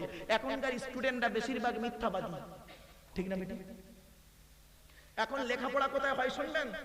এখন লেখাপড়া কোথায় হয়? গুরুত্ব দিয়ে লেখাপড়া কোথায় হয় শুনবেন? টয়লেটে, পেচ্ছাবখানায় আর পায়খানায়। পেচ্ছাবখানায় পায়খানায় গুরুত্ব দিয়ে পড়াশোনা হয়। কখন শুনলেন? এই মাধ্যমিকের সেন্টার হয়, উচ্চ মাধ্যমিকের সেন্টার হয়েছে, দেখবেন। আমার স্কুলে তো সেন্টার পড়ে, আর আমরা একটা স্কুলে সেন্টার নিতে যাই। বাস্তবটাই বললাম। পেচ্ছাবখানা, মেয়েদের পেচ্ছাবখানা, পায়খানা, ছেলেদের পেচ্ছাবখানা, বয়েজ এবং গার্লস টয়লেট গুলোতে গিয়ে দেখবেন বইয়ের পৃষ্ঠা ছাড়া, বই, টুকলি, মাইক্রো জেরক্স সব ফেলে রেখে চলে এসেছে। আর একটা ছেলে, সত্যিকারের ভালো ছেলে, সে টুকলি চুরি চামারি করে না, তার খুব পেশাব পেয়েছে, সে গিয়ে তাড়াহুড়ো করে ওই বইয়ের উপরে পেশাব ফিরে চলে এলো। যে ছেলেটা টুকলি করে মাধ্যমিক পাস করলো, 20 মানে মাস্টার ডাক্তার ইঞ্জিনিয়ার প্রফেসর হলো, 20 বছর পরে তাকে মাইকে তুলে দিলেন, আর সে মাইক্রোফোনটা ধরে বলছে, জনগণ আপনারা ভদ্রভাবে চলিবেন। ও নিজেই অভদ্র। আসলে কি জানেন? আপনার চালনি বোঝেন? চালনি, ওরে আটা চালে কি বলেন? চালনি।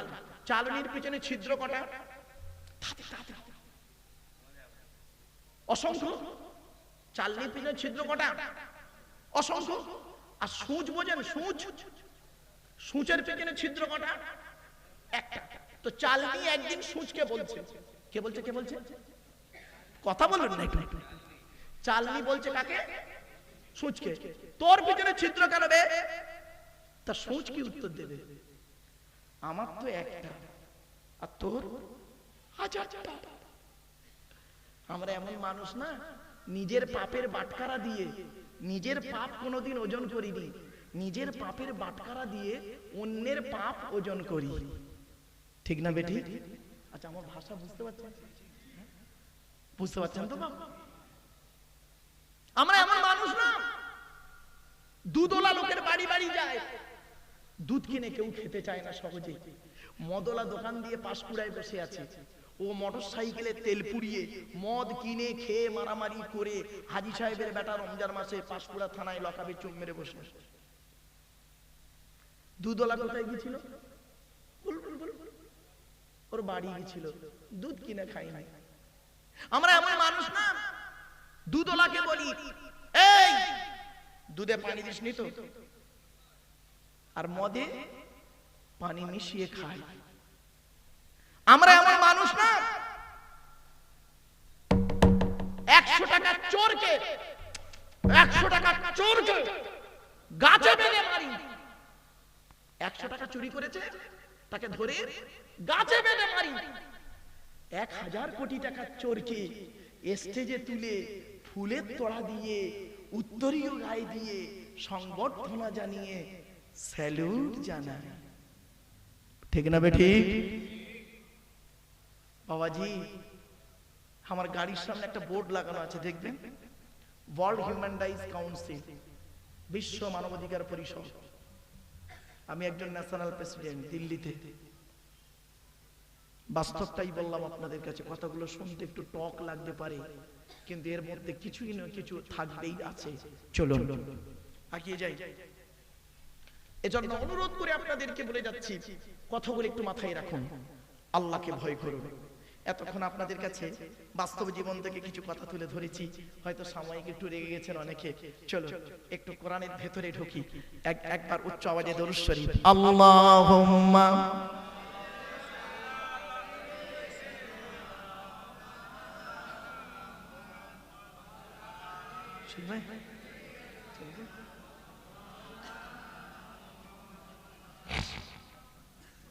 আমার বাপেরা আসলে হ্যাঁ হ্যাঁ হ্যাঁ আচ্ছা বাপেরা শুনে চলে প্লিজ অ্যাটেনশন, এদিকে আসছি। এই কোরআনে আছে, এই কোরআনে আছে আল্লাহর নবীদের পরই স্থান হলো বাপ আর মায়ের। জোরে বলুন সুবহানাল্লাহ। এই কোরআনে আছে 16 জায়গায়, কত জায়গা বাপ? 16 জায়গায় লেখা আছে বাপ আর মায়ের সেবা যত্ন করো। আপনি বাপকে খেতে দেননি, মাকে খেতে দেননি,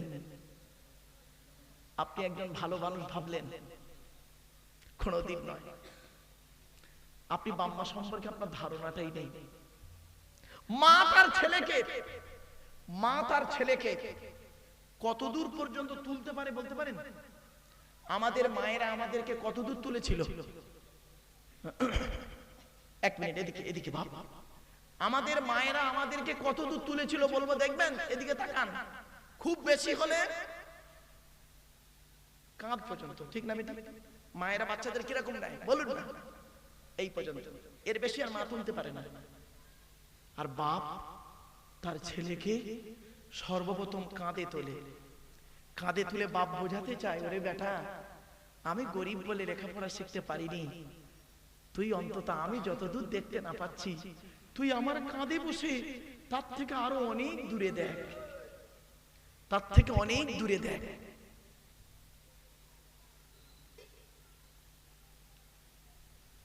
বাপ বলতে চায়, বেটা তুই আমার কাঁধে বসে আমি, আমার চোখ যতদূর যাচ্ছে তার থেকে বেশি যেন তোর চোখ যায়। অবশেষে বাপ কি করে জানেন? বাপ কি করে? অবশেষে বাচ্চাটাকে কাঁধে থেকে মাথায় তুলে দেয়। মাথায় তুলে বলে, বেটা আমি যতদূর পৌঁছতে পারিনি, আমি বাপ হয়ে তোর জন্য চেষ্টা করে গেলাম, তুই তার থেকে বেশি দূরে তুই চলে যা। জোরে বল। এই হলো বাপের দায়িত্ব। বাপ হচ্ছে এরে বলে বাপ, এরাই হলো বাপ। বাপ কাকে বলে শিখে নিন, এখান থেকে বসে শিখে নিন। বাপের তো গুরুত্ব দেননি কোনোদিন, শ্বশুরের গুরুত্ব দিয়েছেন। অমানুষ কথা বলে, ইডিয়ট কথা বলে। শ্বশুরের গুরুত্ব দিয়েছো, বাপের গুরুত্ব দাওনি। তুমি ভদ্রলোক, তোমাকে ভদ্রলোক বলতে ঘৃণা লাগে, ঘৃণা লাগে। শুধু তাই নয়, বাপ আরো কি করে জানেন? একটা কথা আপনাদেরকে বলছি, বলুন তো দেখি আপনারা।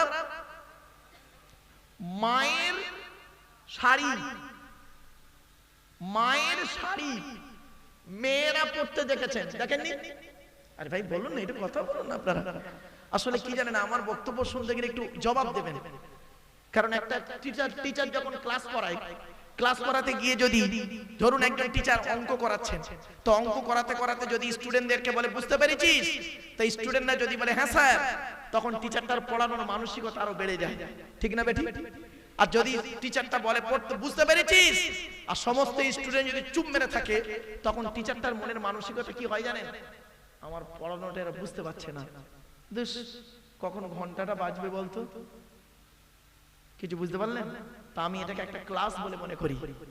এখানে একটা ক্লাস, এই ক্লাসে সকল শ্রেণীর মানুষ আছেন, শিক্ষিত, অশিক্ষিত, কেউ বোঝে বেশি, কেউ আবার বোঝে কম, কেউ আবার লেখাপড়া করে মুক্তি, কেউ আবার গ্রামীণ মুক্তি, বুঝতে পারেন? কেউ মাদ্রাসায় পড়ে মুক্তি, কেউ চায়ের দোকানে বসে লোকের গোজা মেজে মেরে মুক্তি, বুঝতে পারেন? সব শ্রেণীর লোক আছে। চলো এবার আসছি একটা কথা, কি বলছিলাম এক্ষুনি, গো কি গুরুত্বপূর্ণ কথা বলতে চলে গেলাম।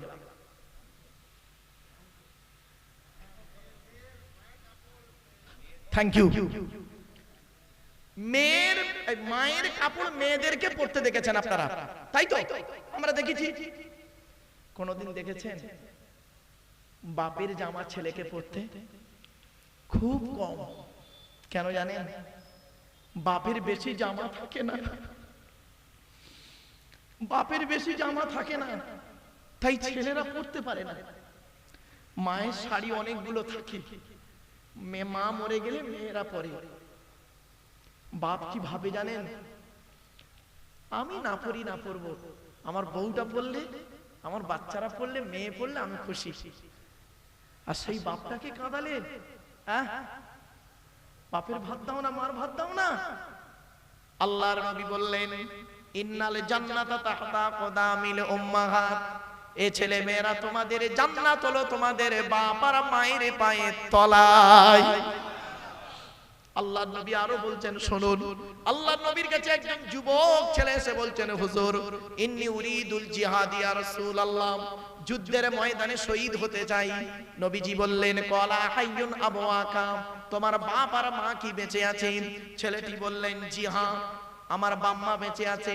নবী বললেন, কলা ফাপি গিমা ফাজাগিদ, চলে যাও তুমি তোমার বাম্মার সেবা যত্ন করো। তোমার বাপ আর মা যদি তোমার ব্যবহারে খুশি হয়ে যায়, তুমি শহীদের মর্যাদা পেয়ে যাবে। জান্নাত কোথায় খুঁজতে গেছেন? শুধু তাই নয়, একজন যুবক ছেলে এসে নবীকে বলছেন, ইয়া রাসূলুল্লাহ, যুদ্ধের ময়দানে গেলাম, ফিরে এসে দেখছি আমার মা মারা গেছে, এখন আমি কি করব বলুন? আল্লাহর নবী বললেন, যুবক রে, তুমি তোমার মায়ের জন্য দুটো কাজ করো। এক নাম্বার, তুমি তোমার মায়ের জন্য রুহে মাগফিরাতের দোয়া চাও, আল্লাহ যেন তোমার মাকে জনমের গুনাহ মতো গোরাজাবকে maaf করে দেয়, জীবনের গুনাহগুলি ক্ষমা করে দেয়। আর দুই নাম্বার, তুমি তোমার মায়ের জন্য দান খয়রাত করো, কবরে শুয়ে শুয়ে তোমার মা সওয়াব পাবে। ও বাবা জিরা, জলসা কমিটিকে বলে যাচ্ছি, আপনারা এখানে বসে জলসা দিচ্ছেন কবরবাসীদের উদ্দেশ্যে, এক নাম্বার। আর দুই নাম্বার, এখানে বসে দোয়া হবে, হবে না? হুজুর কেবলা এসে দোয়া করবে না? তাহলে দোয়াটা হচ্ছে এক নাম্বার বাম্মার নামে দোয়া হলো, আর এই জলসায় দান করেছেন, বাম্মার নামে দান করছেন, দুটো কাজ আপনি করতে পারলেন। আরেকজন লোক উঠে দাঁড়িয়ে বলছে, ইয়া রাসূলুল্লাহ, ইয়া হাবিবাল্লাহ, হুজুর আমার বাপ মা দুজনেই মারা গেছে, আমার বাপও নেই মাও নাই, আমি এখন কি করব বলুন? আল্লাহর নবী বললেন, মান যারা কবরা আবাওয়াইহি আও আহাদিহিমা ফি কুল্লি জুমআতিন গুফিরা লাহু ওয়া কুতিবা লাহু বারআ। জুম্মার দিনে যদি কোনো ছেলে, জুম্মার দিনে যদি কোনো ছেলে তার বাপ আর মায়ের কবরটা একবার জিয়ারত করে, ওই ছেলের দোয়ার ওসিলায় বাম্মার কবরটাকে আল্লাহ আলোয় আলোকিত করে দেয়। বাপের কবর জিয়ারত করেন না, মায়ের কবর জিয়ারত করেন না, বেয়াদব সন্তান। তাহলে তুমি কি করে আশা করো তুমি মরে গেলে তোমার ছেলে তোমার জন্য কবর জিয়ারত করবে? তুমি তোমার বাম্মার নামে দান খয়রাত করো না, তুমি কি করে আশা করো? লজ্জা করে না? তুমি মরে গেলে তোমার ছেলে তোমার জন্য দান খয়রাত করবে, এই আশা করতে লজ্জা লাগে না? ভালোবাসা পেতে গেলে আগে ভালোবাসা দিতে হয়। বাস্তবটাই বললাম বাবা, অনুরোধ করে বলে যাচ্ছি, ছোট্ট একটা উদাহরণ দিচ্ছি, বাবা কেউ রেগে যাবেন না। বাবা দয়া করে একবার হাতটা তুলবেন, কাদের বাপ মারা গেছে অথবা মা মারা গেছে অথবা বাম্মা দুজনে মারা গেছে, একটু দয়া করে তুলুন না, লজ্জা করছেন কেন? হাত নামান, হাত নামান। আমিও আপনাদের মতো বাম্মাহার একটা সন্তান। 2019 সালে অক্টোবর মাসের 3 তারিখ শুক্রবার 5:30টার সময় আমি আমার বাপকে হারিয়েছি। 2023 সালে জুন মাসের 28 তারিখ বৃহস্পতিবার বগরা ঈদের দিন বেলা 11:30টার সময় আমি আমার মাকে হারিয়েছি। আমি একটি মাত্র সন্তান, 4টে বোন। আমি আমার বাপ আর মায়ের জানাজা আমিই পড়িয়েছি। আমার বাম্মার কবরে আমি নেমেছি। আমার মরা বাম্মার শেষ মুখটা, আমার মরা বাম্মার মুখটা এই পৃথিবীর যে লোকটা শেষ দেখেছে, এরপরে আর পৃথিবীর কোনো মানুষ আমার বাম্মার মুখ দেখেনি, সে হলাম আমি। কেন? আমি মাথার দিকে নেমেছিলাম আর আমি শেষবারে দেখে কোরআন হাদিস মোতাবেক শেষবারে দেখে উঠে চলে এলাম। আমার পরে পৃথিবীর কোনো মানুষ আমার মরা বাম্মার মুখ দেখেনি। সত্যি কথা বলুন, এখানে বসে মিথ্যা বলবেন না। আপনাদের তো বাম্মা মারা গেছে, আপনাদের বাম্মা যেদিন মারা গেল আপনাকে একবার তার মুখটা দেখানো হয়নি?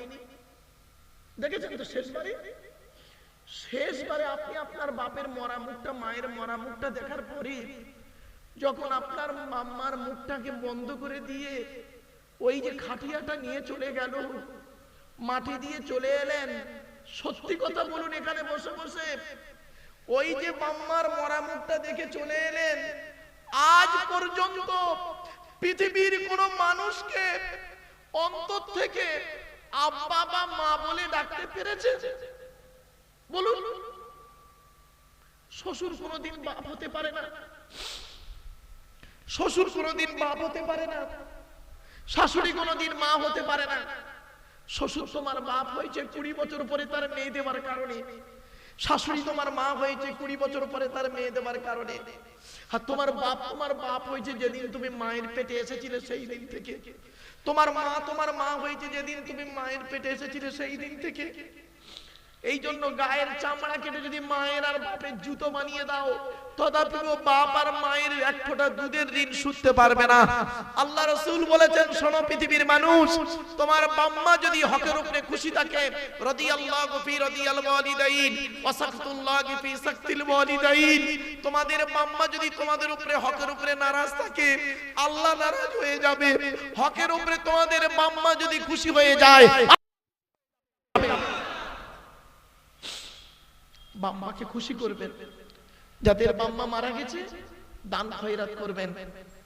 বাম্মার নামে ইসালে সহবেটা আমি যুবক ছেলেগুলোকে বলছিলাম, বাবা তোমরা ইসালে সহটাকে কোরআন কারীমের তাফসীরুল কোরআনের মাহফিল দেবে কবরবাসীদের উদ্দেশ্যে। আমি ওদেরকে বলছিলাম, বাম্মা এমন জিনিস গো বাবা, পৃথিবীর একজন পুরুষ 4 জনকে খুশি করলে জান্নাতি। আপনি পৃথিবীতে 4 জনকে খুশি করুন, জান্নাতি। 1 নাম্বার, আপনি আপনার রব আল্লাহকে খুশি করুন, অর্থাৎ এই কোরআন মোতাবেক জীবন যাপন করুন। 2 নাম্বার, আপনি আপনার নবীকে খুশি করুন, অর্থাৎ নবীর হাদিস মোতাবেক জীবন যাপন করুন, সুন্নাত মোতাবেক জীবন যাপন করুন।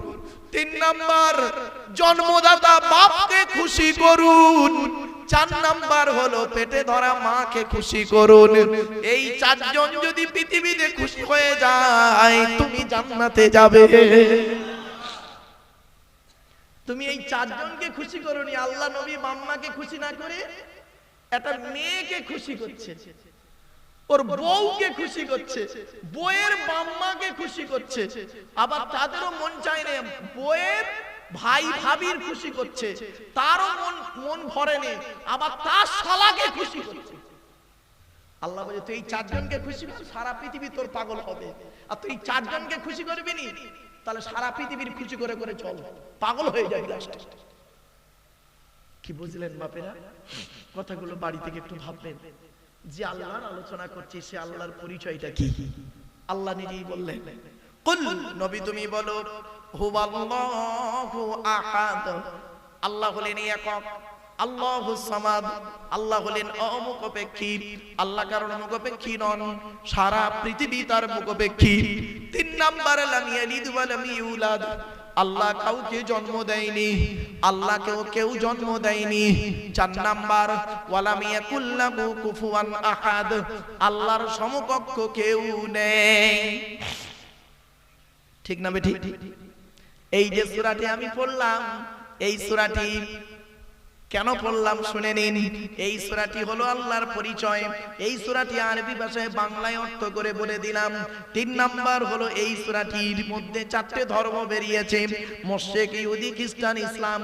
4 নাম্বার পয়েন্ট হলো এই সূরাটি আল্লাহর নবী বলেছেন কোন ব্যক্তি যদি 3 বার কুল হুয়াল্লাহ সূরা পাঠ করে, কবার 3 বার যদি কুল হুয়াল্লাহ সূরা পাঠ করে, ওই ব্যক্তির আমলনামায় 1 খতম কোরআন শরীফ পড়ার সওয়াব আল্লাহ লিখে দেবে।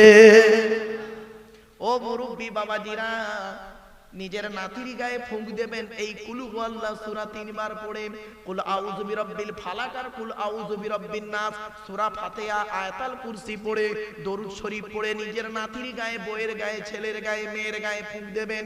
জিন ভূত পরি জাদু বানটনা কিছুই লাগবে না। আর আপনি তা করেননি, মৌলী সাহেবের অপেক্ষায় আছেন। মৌলী সাহেব আপনার, মৌলভী সাহেব, ইমাম সাহেব আপনার ছেলের, হুজুর আপনার ছেলের মাথায় ফুঁক দেবে। হুজুর আপনার ছেলের মাথায় ফুঁক দিলে আপনার ধারণা যে আমার ছেলের ব্রেন আল্লাহ খুলে দেবে। ব্রেন খোলার মালিক কিন্তু হুজুর নয়, আল্লাহ।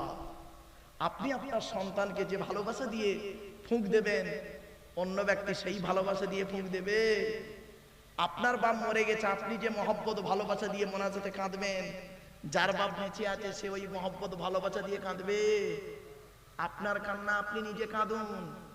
কথাটা শুনতে হয়তো টক লাগলো, অতি বাস্তব কথা। চলো, আল্লাহর পরই স্থান হলো নবীদের। কাদের? নবীদের। আমরা যে নবীর উম্মত, তার নাম হলো মুহাম্মাদুর রাসূলুল্লাহ সাল্লাল্লাহু আলাইহি ওয়াসাল্লাম।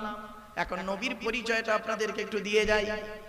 আমাদের নবীর নাম মুহাম্মদ সাল্লাল্লাহু আলাইহি ওয়াসাল্লাম। নবী কোন বংশে জন্মগ্রহণ করেছেন? কুরাইশ বংশ। কার নাম কুরাইশ? শুনে নিন। তবে সুবহানাল্লাহ একটু দয়া করে জোরে বলতে হবে, পারবেন? হ্যাঁ, পারবেন তো নাকি? চলো, কোন বংশ বললেন? কুরাইশ। চলো, মুহাম্মাদের বাপের নাম আব্দুল্লাহ, আব্দুল্লাহর বাপের নাম আব্দুল মুত্তালিব, আব্দুল মুত্তালিবের বাপের নাম আব্দে মান্নাফ, আব্দে মান্নাফের বাপের নাম হাশেম, হাশেমের বাপের নাম কুসাই, কুসাইয়ের বাপের নাম কিলাব, কিলাবের বাপের নাম মুররা, মুরার বাপের নাম লুবাই, লুবাইয়ের বাপের নাম কাব, কাবের বাপের নাম গালিব, গালিবের বাপের নাম ফিগির, ফিগির থেকে কুরাইশ বংশ এসেছে। নবীর বাপের নাম আব্দুল্লাহ, মায়ের নাম আমিনা, দাদার নাম আব্দুল মুত্তালিব, দাদির নাম হলো নেতিলা বিনতে খব্বাব ব্রাকেটে ফাতেমা, কেউ বলেছেন সামিরা।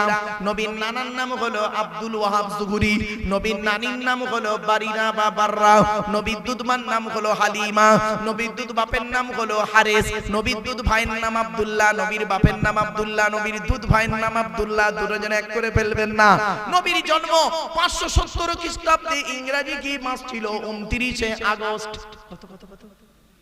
29শে আগস্ট। আর নবীর আকিকা হয়েছিল 5ই সেপ্টেম্বর। কত? 570 খ্রিস্টাব্দে 5ই সেপ্টেম্বর নবীর আকিকা হয়েছিল। আর নবীর পৃথিবীতে আগমন হলো 570 খ্রিস্টাব্দে 29শে আগস্ট। আরবি মাস ছিল রবিউল আউয়াল মাস, 12 তারিখ, মতান্তরে 9 তারিখ, সোমবার শবে সাদেকের সময় আরবের মক্কা নগরী কুরাইশ বংশে নবীর জন্ম। নবীর বাপেরা হলো 10 ভাই, নবীর মায়েরা হলো 19 বোন। নবীর 9টা চাচা, কটা? নবীর 9টা চাচা, 18টা খালা, 6টা ফুফু, 7টা ছেলে মেয়ে।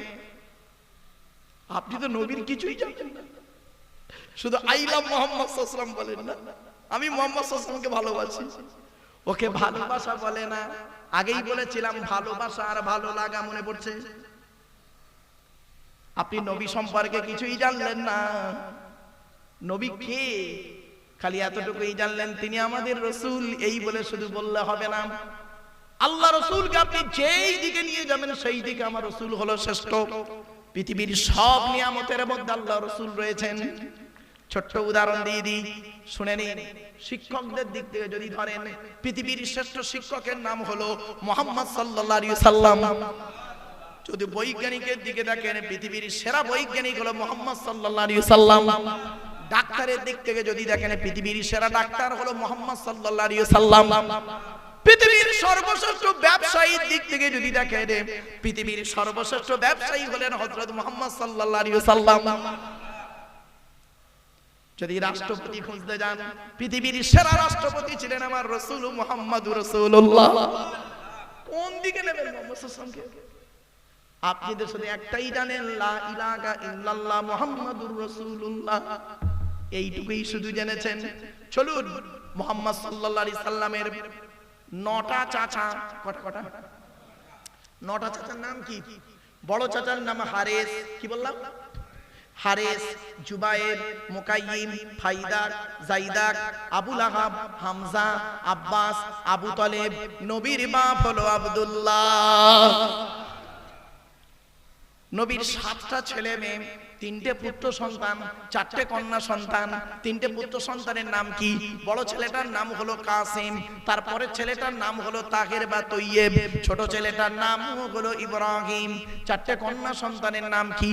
বড় মেয়েটার নাম হলো জাইনাব, রুকাইয়া, উম্মে কুলসুম। ছোট মেয়েটার নাম হলো ফাতেমা, যার সঙ্গে নবীজি হযরতে আলী রাদিয়াল্লাহু তাআলা আনহুর বিবাহ দিয়েছিলেন।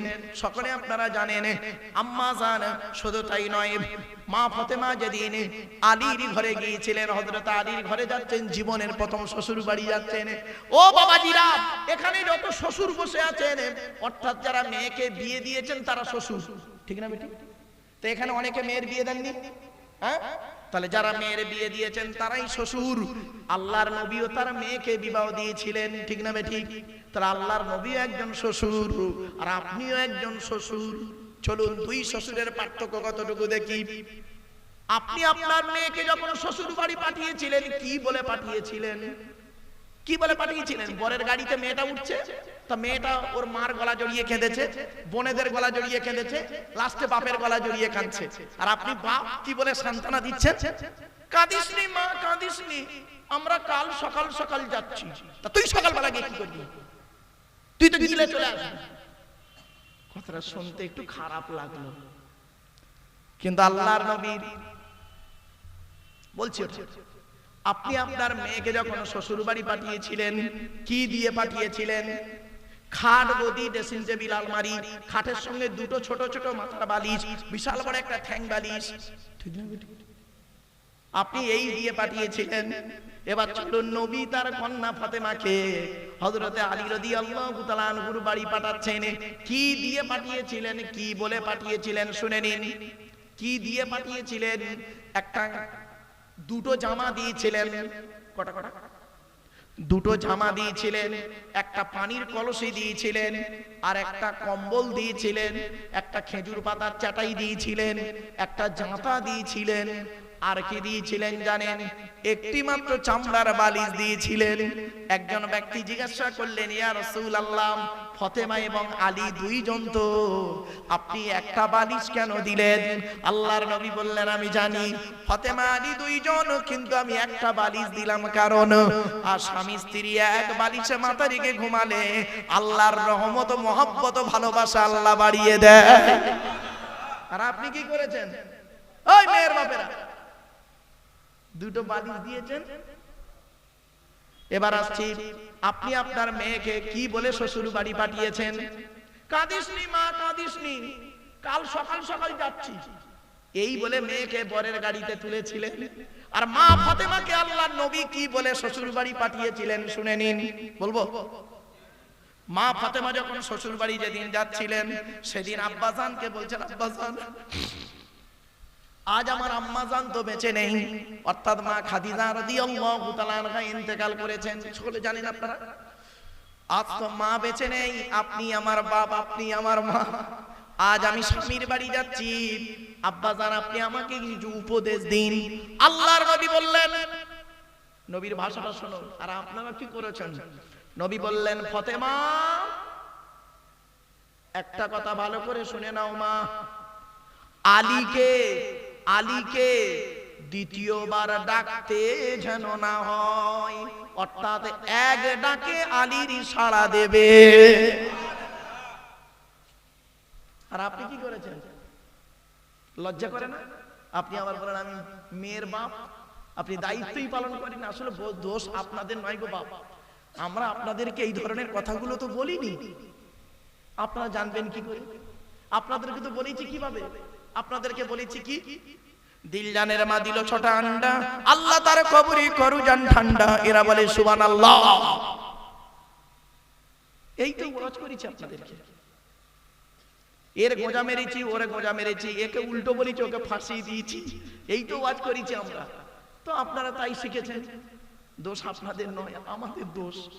চলুন আল্লাহর নবীর কলিজার টুকরা কন্যা মা ফাতেমা রাদিয়াল্লাহু তাআলা তিনি বলছেন, তো বলছেন আব্বাজান আমি যতদিন বেঁচে থাকবো আপনার এই কথাটা মেনে চলবো, স্বামীর এক ডাকে সাড়া দেব।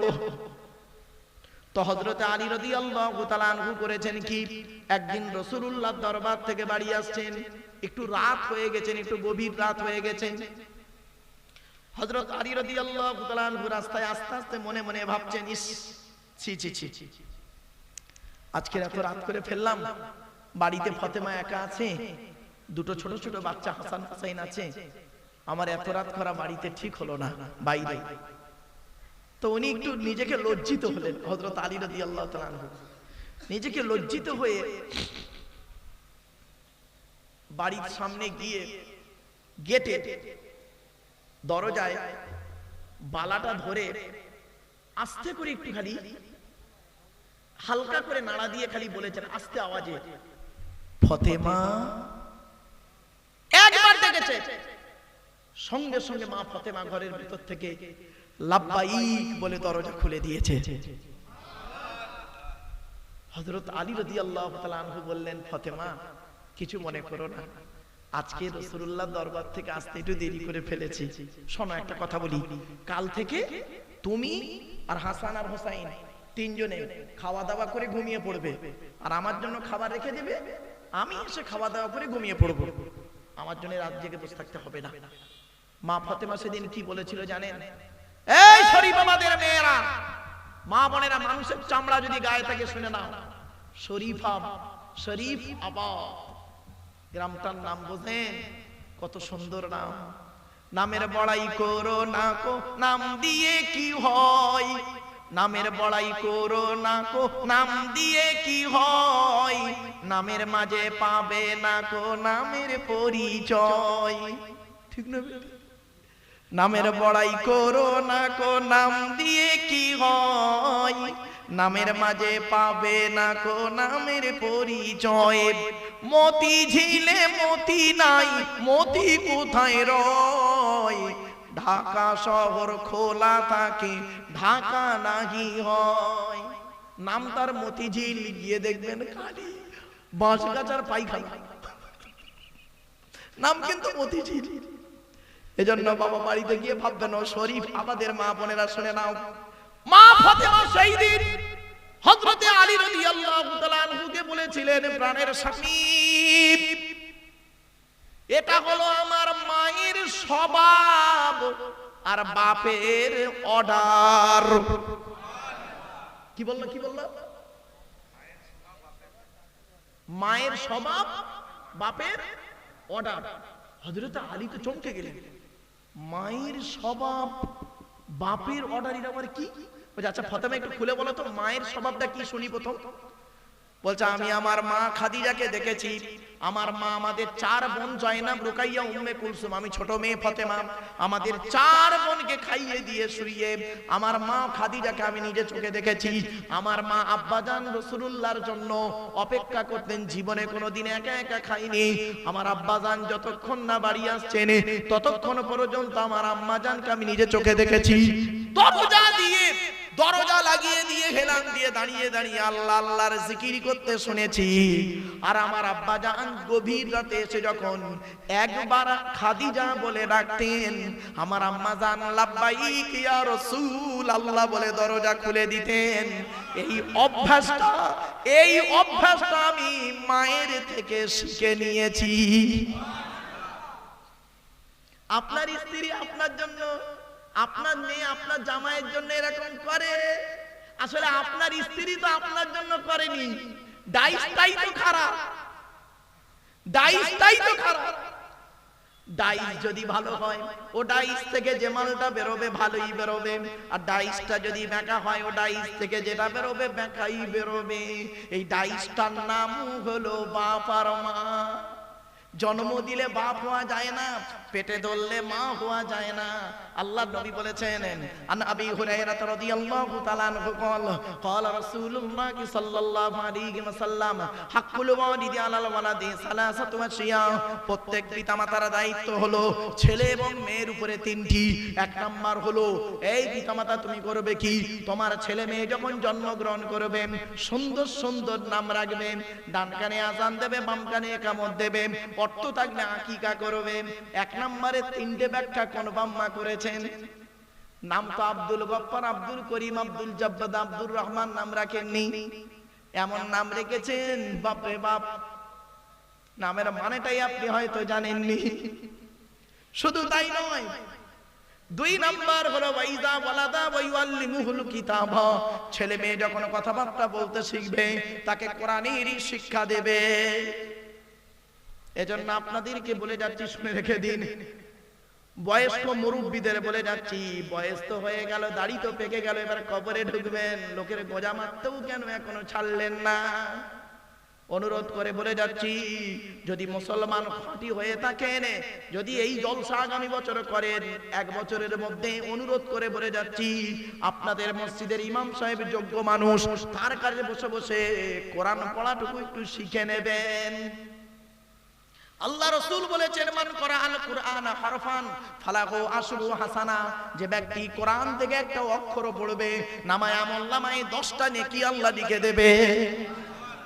এরা কোরআন পড়তে চায় না।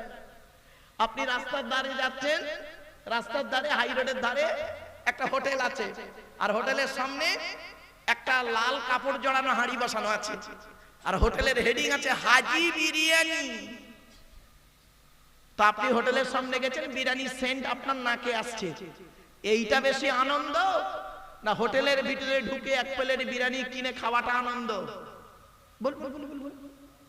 খাওয়াটা আনন্দ কত সহজে বুঝলেন?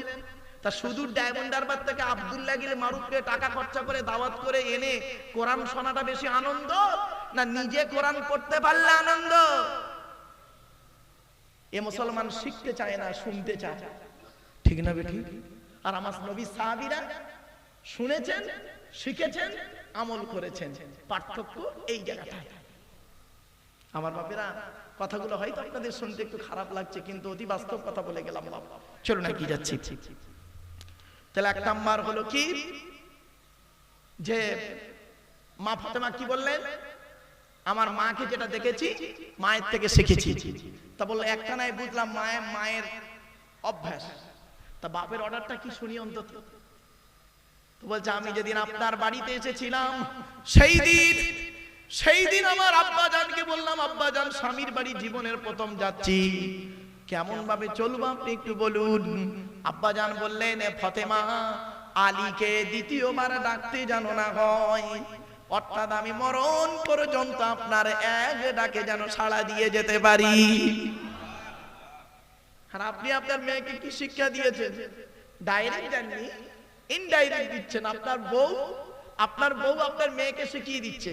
কি শিক্ষা দিচ্ছে শুনুন। বিয়ে হয়েছে নতুন নতুন, 2 মাস সংসার হয়েছে, হঠাৎ একদিন আপনার বউ আপনার মেয়েকে ফোন করেছে, শীতকালে সন্ধ্যে 6টা বাজে, শীতকালে সন্ধ্যে 6টা। হ্যালো, কি করছিস মা? তা মেয়েটা বলছে, এই তো রুটি করছি। তা রুটি করছিস কেন? বলছে, ওই শ্বশুর খায় রুটি, শাশুড়ি খায় গরম ভাত, আর তোমার জামাই খায় পরোটা। সারাদিন এই করতে করতেই তো সময় চলে যাচ্ছে। তো তখন মা মেয়েকে শিখিয়ে দিচ্ছে, দেখুন মেয়ের মা শেখাচ্ছে মেয়েকে, কত বড় অভদ্র দেখুন, শেখাচ্ছে। তুই জামাই কখন ঘরে ঢোকে, ওই পাঁশকুড়ায় দোকান চালায়, দোকান চালিয়ে রাত 11টায় ঢোকে। তো মেয়ের মা মেয়েকে শেখাচ্ছে, শোন তুই সেই রাত 11টা পর্যন্ত জেগে থাকবি, শরীর খারাপ হয়ে যাবে, তুই এক কাজ করবি 7টা 8টার দিকে একটু ঘুমিয়ে নিবি, আর জামাই এলে খেতে দিবি। আচ্ছা ভাই আপনারা বলুন তো, কনকনে শীতে কোনো মেয়ে ছেলে যদি 8টার সময় কম্বলের ভেতরে ঢুকে যায়, ওই মেয়েটা 10টার সময় সহজে উঠতে চায়? আরে ভাই বলুন না, উঠতে চায়? আর যদিও ওঠে ঘুমের ঘরে বলে ফেলবে যাও ওখানে আছে বেড়ে খাও, স্বাভাবিক। আপনি মা, আপনি হলেন ডাইনি, ডাইনি। এই জন্য বলে যাচ্ছি, বেশিরভাগ মেয়েদের সংসার নষ্ট হয় মেয়ের মায়ের কান ভাঙানিতে, ঠিক না বেঠিক? যে মেয়ের মা যত বেশি চালাক, ওই মেয়ের কপালে তত তাড়াতাড়ি তলাক, ঠিক না বেঠিক? যে মেয়ে ছেলে দেখবেন বিয়ের পরে স্বামীর কথার গুরুত্ব না দিয়ে ওর বাম্মার কথাই ওঠে বসে, ওই নারী হলো জাহান্নামী নারী। আপনি কি ভাবছেন? বাড়িতে গিয়ে ভাববেন কিয়ামতের মাঠে আপনাকে ধরা হবে। স্বামী হিসেবে কতটা দায়িত্ব পালন করেছো, পিতা হিসেবে কতটা দায়িত্ব পালন করেছো, ছেলে হিসেবে কতটা দায়িত্ব পালন করেছো, ভাই হিসেবে কতটা দায়িত্ব পালন করেছো, চাচা হিসেবে কতটা দায়িত্ব পালন করেছো, বোনাই হিসেবে, কি বোনাই বলেন না দুলাভাই বলেন, কোনটা? ওই দুলাভাই বা বোনাই হিসেবে কতটা দায়িত্ব পালন করেছো, শালির সঙ্গে ইয়ার কি মেরেছো, জাহান্নামী হবে। বলে যাচ্ছি খবরদার, বোনাইদের বলে যাচ্ছি, শালিদের সঙ্গে ইয়ার কি করবেন না। আর ওর সঙ্গে আরেক পিস আছে, আরেক পিস, তার নাম হলো দেওর। দেওর, আল্লাহ নবী বলেছেন দেওর থেকে দূরে সরে থাকো মহিলারা, মৃত্যুর মতো ভয় করো দেওরকে। 7 নাম্বার হলো কে জানেন? খালু বা জামাই বাবু। ফুপুর বরকে কি বলেন? জামাই বাবু না ফুপা, কোনটা? ওই যাই হোক দুটো। 8 নাম্বার হলো মামা হিসাবে কতটা দায়িত্ব পালন করেছেন আপনি পৃথিবীতে, কিয়ামতের মাঠে আল্লাহ ধরবে এত সহজে। 9 নাম্বারটা খুব ইম্পর্টেন্ট, কি? দাদু হিসাবে।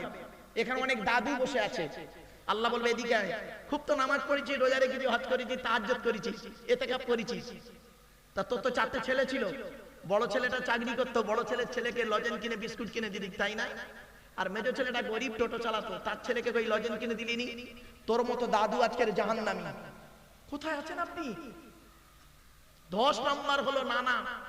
এই নানাদের ধরে, এখানে যে কটা নানা বসে আছেন, এইগুলোকে ধরবে আল্লাহ কিয়ামতের মাঠে, কবরে ঢোকো খালি একবার। আল্লাহ বলবেন তো 4টে মেয়ে দিয়েছিলাম, বড় জামাইটা চাকরি করতো বলে সে জামাই যখন ছেলে মেয়ে নিয়ে আসতো খুব ভালো ভালো খাবার খাওয়াতি, তাই না? আর ছোট জামাইটা গরিব বলে সে যখন তার বউ বাচ্চা নিয়ে আসতো তার প্রতি অত গুরুত্ব দিতি কিনা। তোর মতো নানা হলো আজকের জাহান্নামী। বাবাজি বাড়ি থেকে একটু ভাববেন, দয়া করে এখানে কেউ বলবেন একটু, এই 10 জনের বাইরে কেউ আছেন, আমি তাকে একটু সালাম করব। এই 10 জনের বাইরে কেউ নেই। আমার বাপেরা, আলোচনা অনেক দীর্ঘ, একটু রাসূলের সামনে দাঁড়িয়ে একটু সালাত ও সালাম পাঠ করব। ইয়া নবী সালামুন।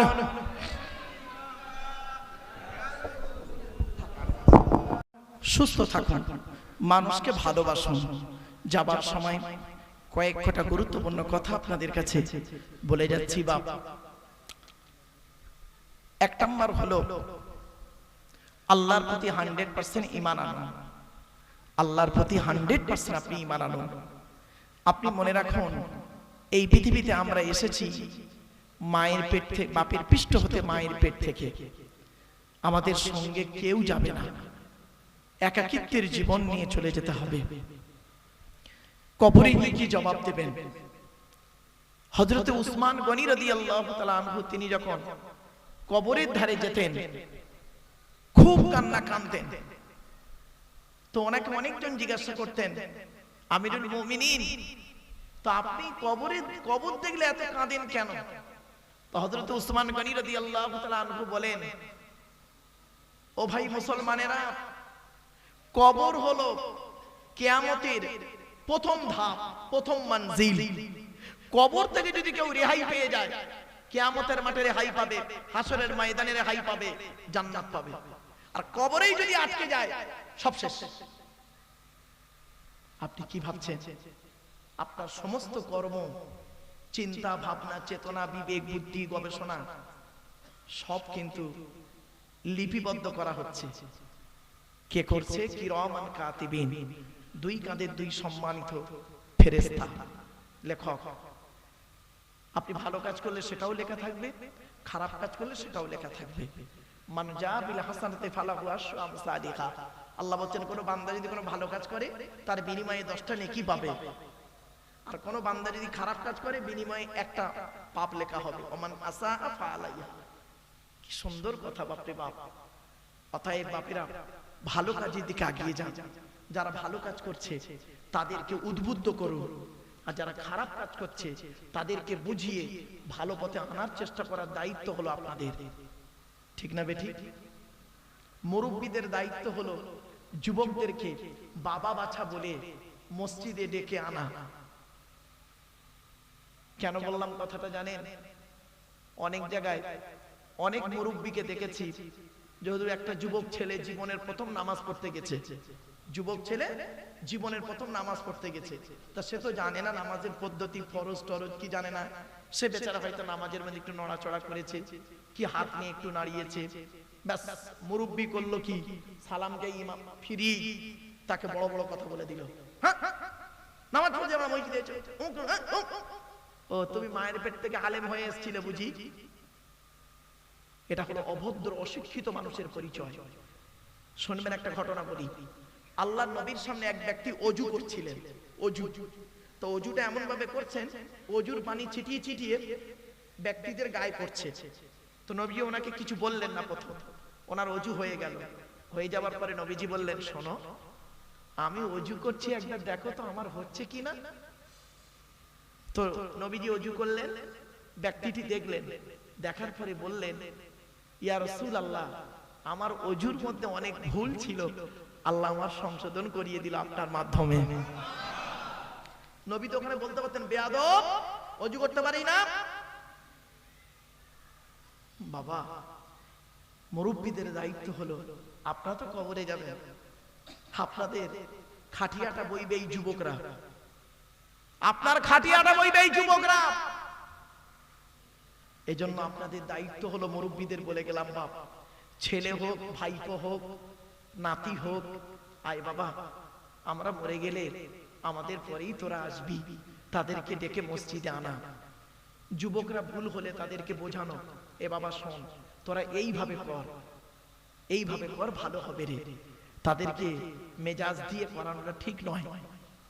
যুবক ছেলে ফট করে একটা আপনার সামনে মেজাজ দিয়ে কথা বলে দেবে, আপনার সেন্টিমেন্টে লাগবে। আজকে আমি বলছিলাম ওখানে বসে বসে, জ্ঞানী 3 প্রকারের। ক প্রকার? জ্ঞানী 3 প্রকার। আমি স্টুডেন্টদেরকে বলছিলাম, মাস্টার ডিগ্রি ছেলেদেরকে, ওরা তো শুনে চমকে গেছে। আর এখানেও বলছিলাম যে জ্ঞানী 3 প্রকার। প্রথম প্রকার জ্ঞানী অহংকারী হয়। অহংকারী, সামান্য কিছু জেনেছে, বিশাল বড় অহংকার, উনি যেন সবকিছু জানে, বড় মুক্তি। এটা প্রথম শ্রেণীর জ্ঞানী লোকের পরিচয়। দ্বিতীয় শ্রেণীর জ্ঞানী লোকরা কিরকম হয় জানেন? ভীতু হয়। তার থেকে বেশি শিক্ষিত লোক যারা হয়, খুব ভীতু হয়। সহজে ফট করে কিছু কথা বলতে গেলে নিজেকে ভাবে, আমি তালাকের ফতোয়া দিচ্ছি, যদি ভুল হয়ে যায় আমার বউটা তালাক হয়ে যাবে, 5 বার ভেবে ফতোয়া দেয়। এটা দ্বিতীয় শ্রেণীর জ্ঞানী। আর টপ র্যাঙ্কের জ্ঞানীরা কিরকম হয় জানেন? টপ র্যাঙ্কের জ্ঞানী যারা, তারা হয় বিনয়ী। কি বললাম? বিনয়ী। অধিক জানার পরেও তারা বলে কিছুই জানি না। টপ র্যাঙ্কের জ্ঞানীদের পরিচয়। আমার বাপেরা, এই কথাটা বললাম, বাড়িতে গিয়ে ভাববেন। এতক্ষণ আপনাদের কাছে আমি বিভিন্ন দিক নিয়ে কথাগুলো বলেছি। ভাষাগত দিক থেকে ত্রুটি হলে ক্ষমা করবেন। ভালো থাকুন, সুস্থ থাকুন, মানুষকে ভালোবাসুন, অন্তরে জিলিপির প্যাঁচটা ছাড়িয়ে দিন, একে অপরের ভালোবাসুন। হিন্দু মুসলিম কাঁধে কাঁধ মিলিয়ে চলুন, একে অপরের প্রতি স্নেহ, ভালোবাসা, ভক্তি, শ্রদ্ধা রাখুন। খবরদার কোনোদিন কোনো ধর্মগ্রন্থকে, ধর্মস্থানকে, ধর্মের মানুষকে খারাপ বলবেন না। কোরআনে আছে লা তাসুবুল্লাযীনা ইয়াদউনা মিন দুনিল্লাহি ফায়াসুবুল্লাহা আদওয়াম বিগাইরি ইলমি।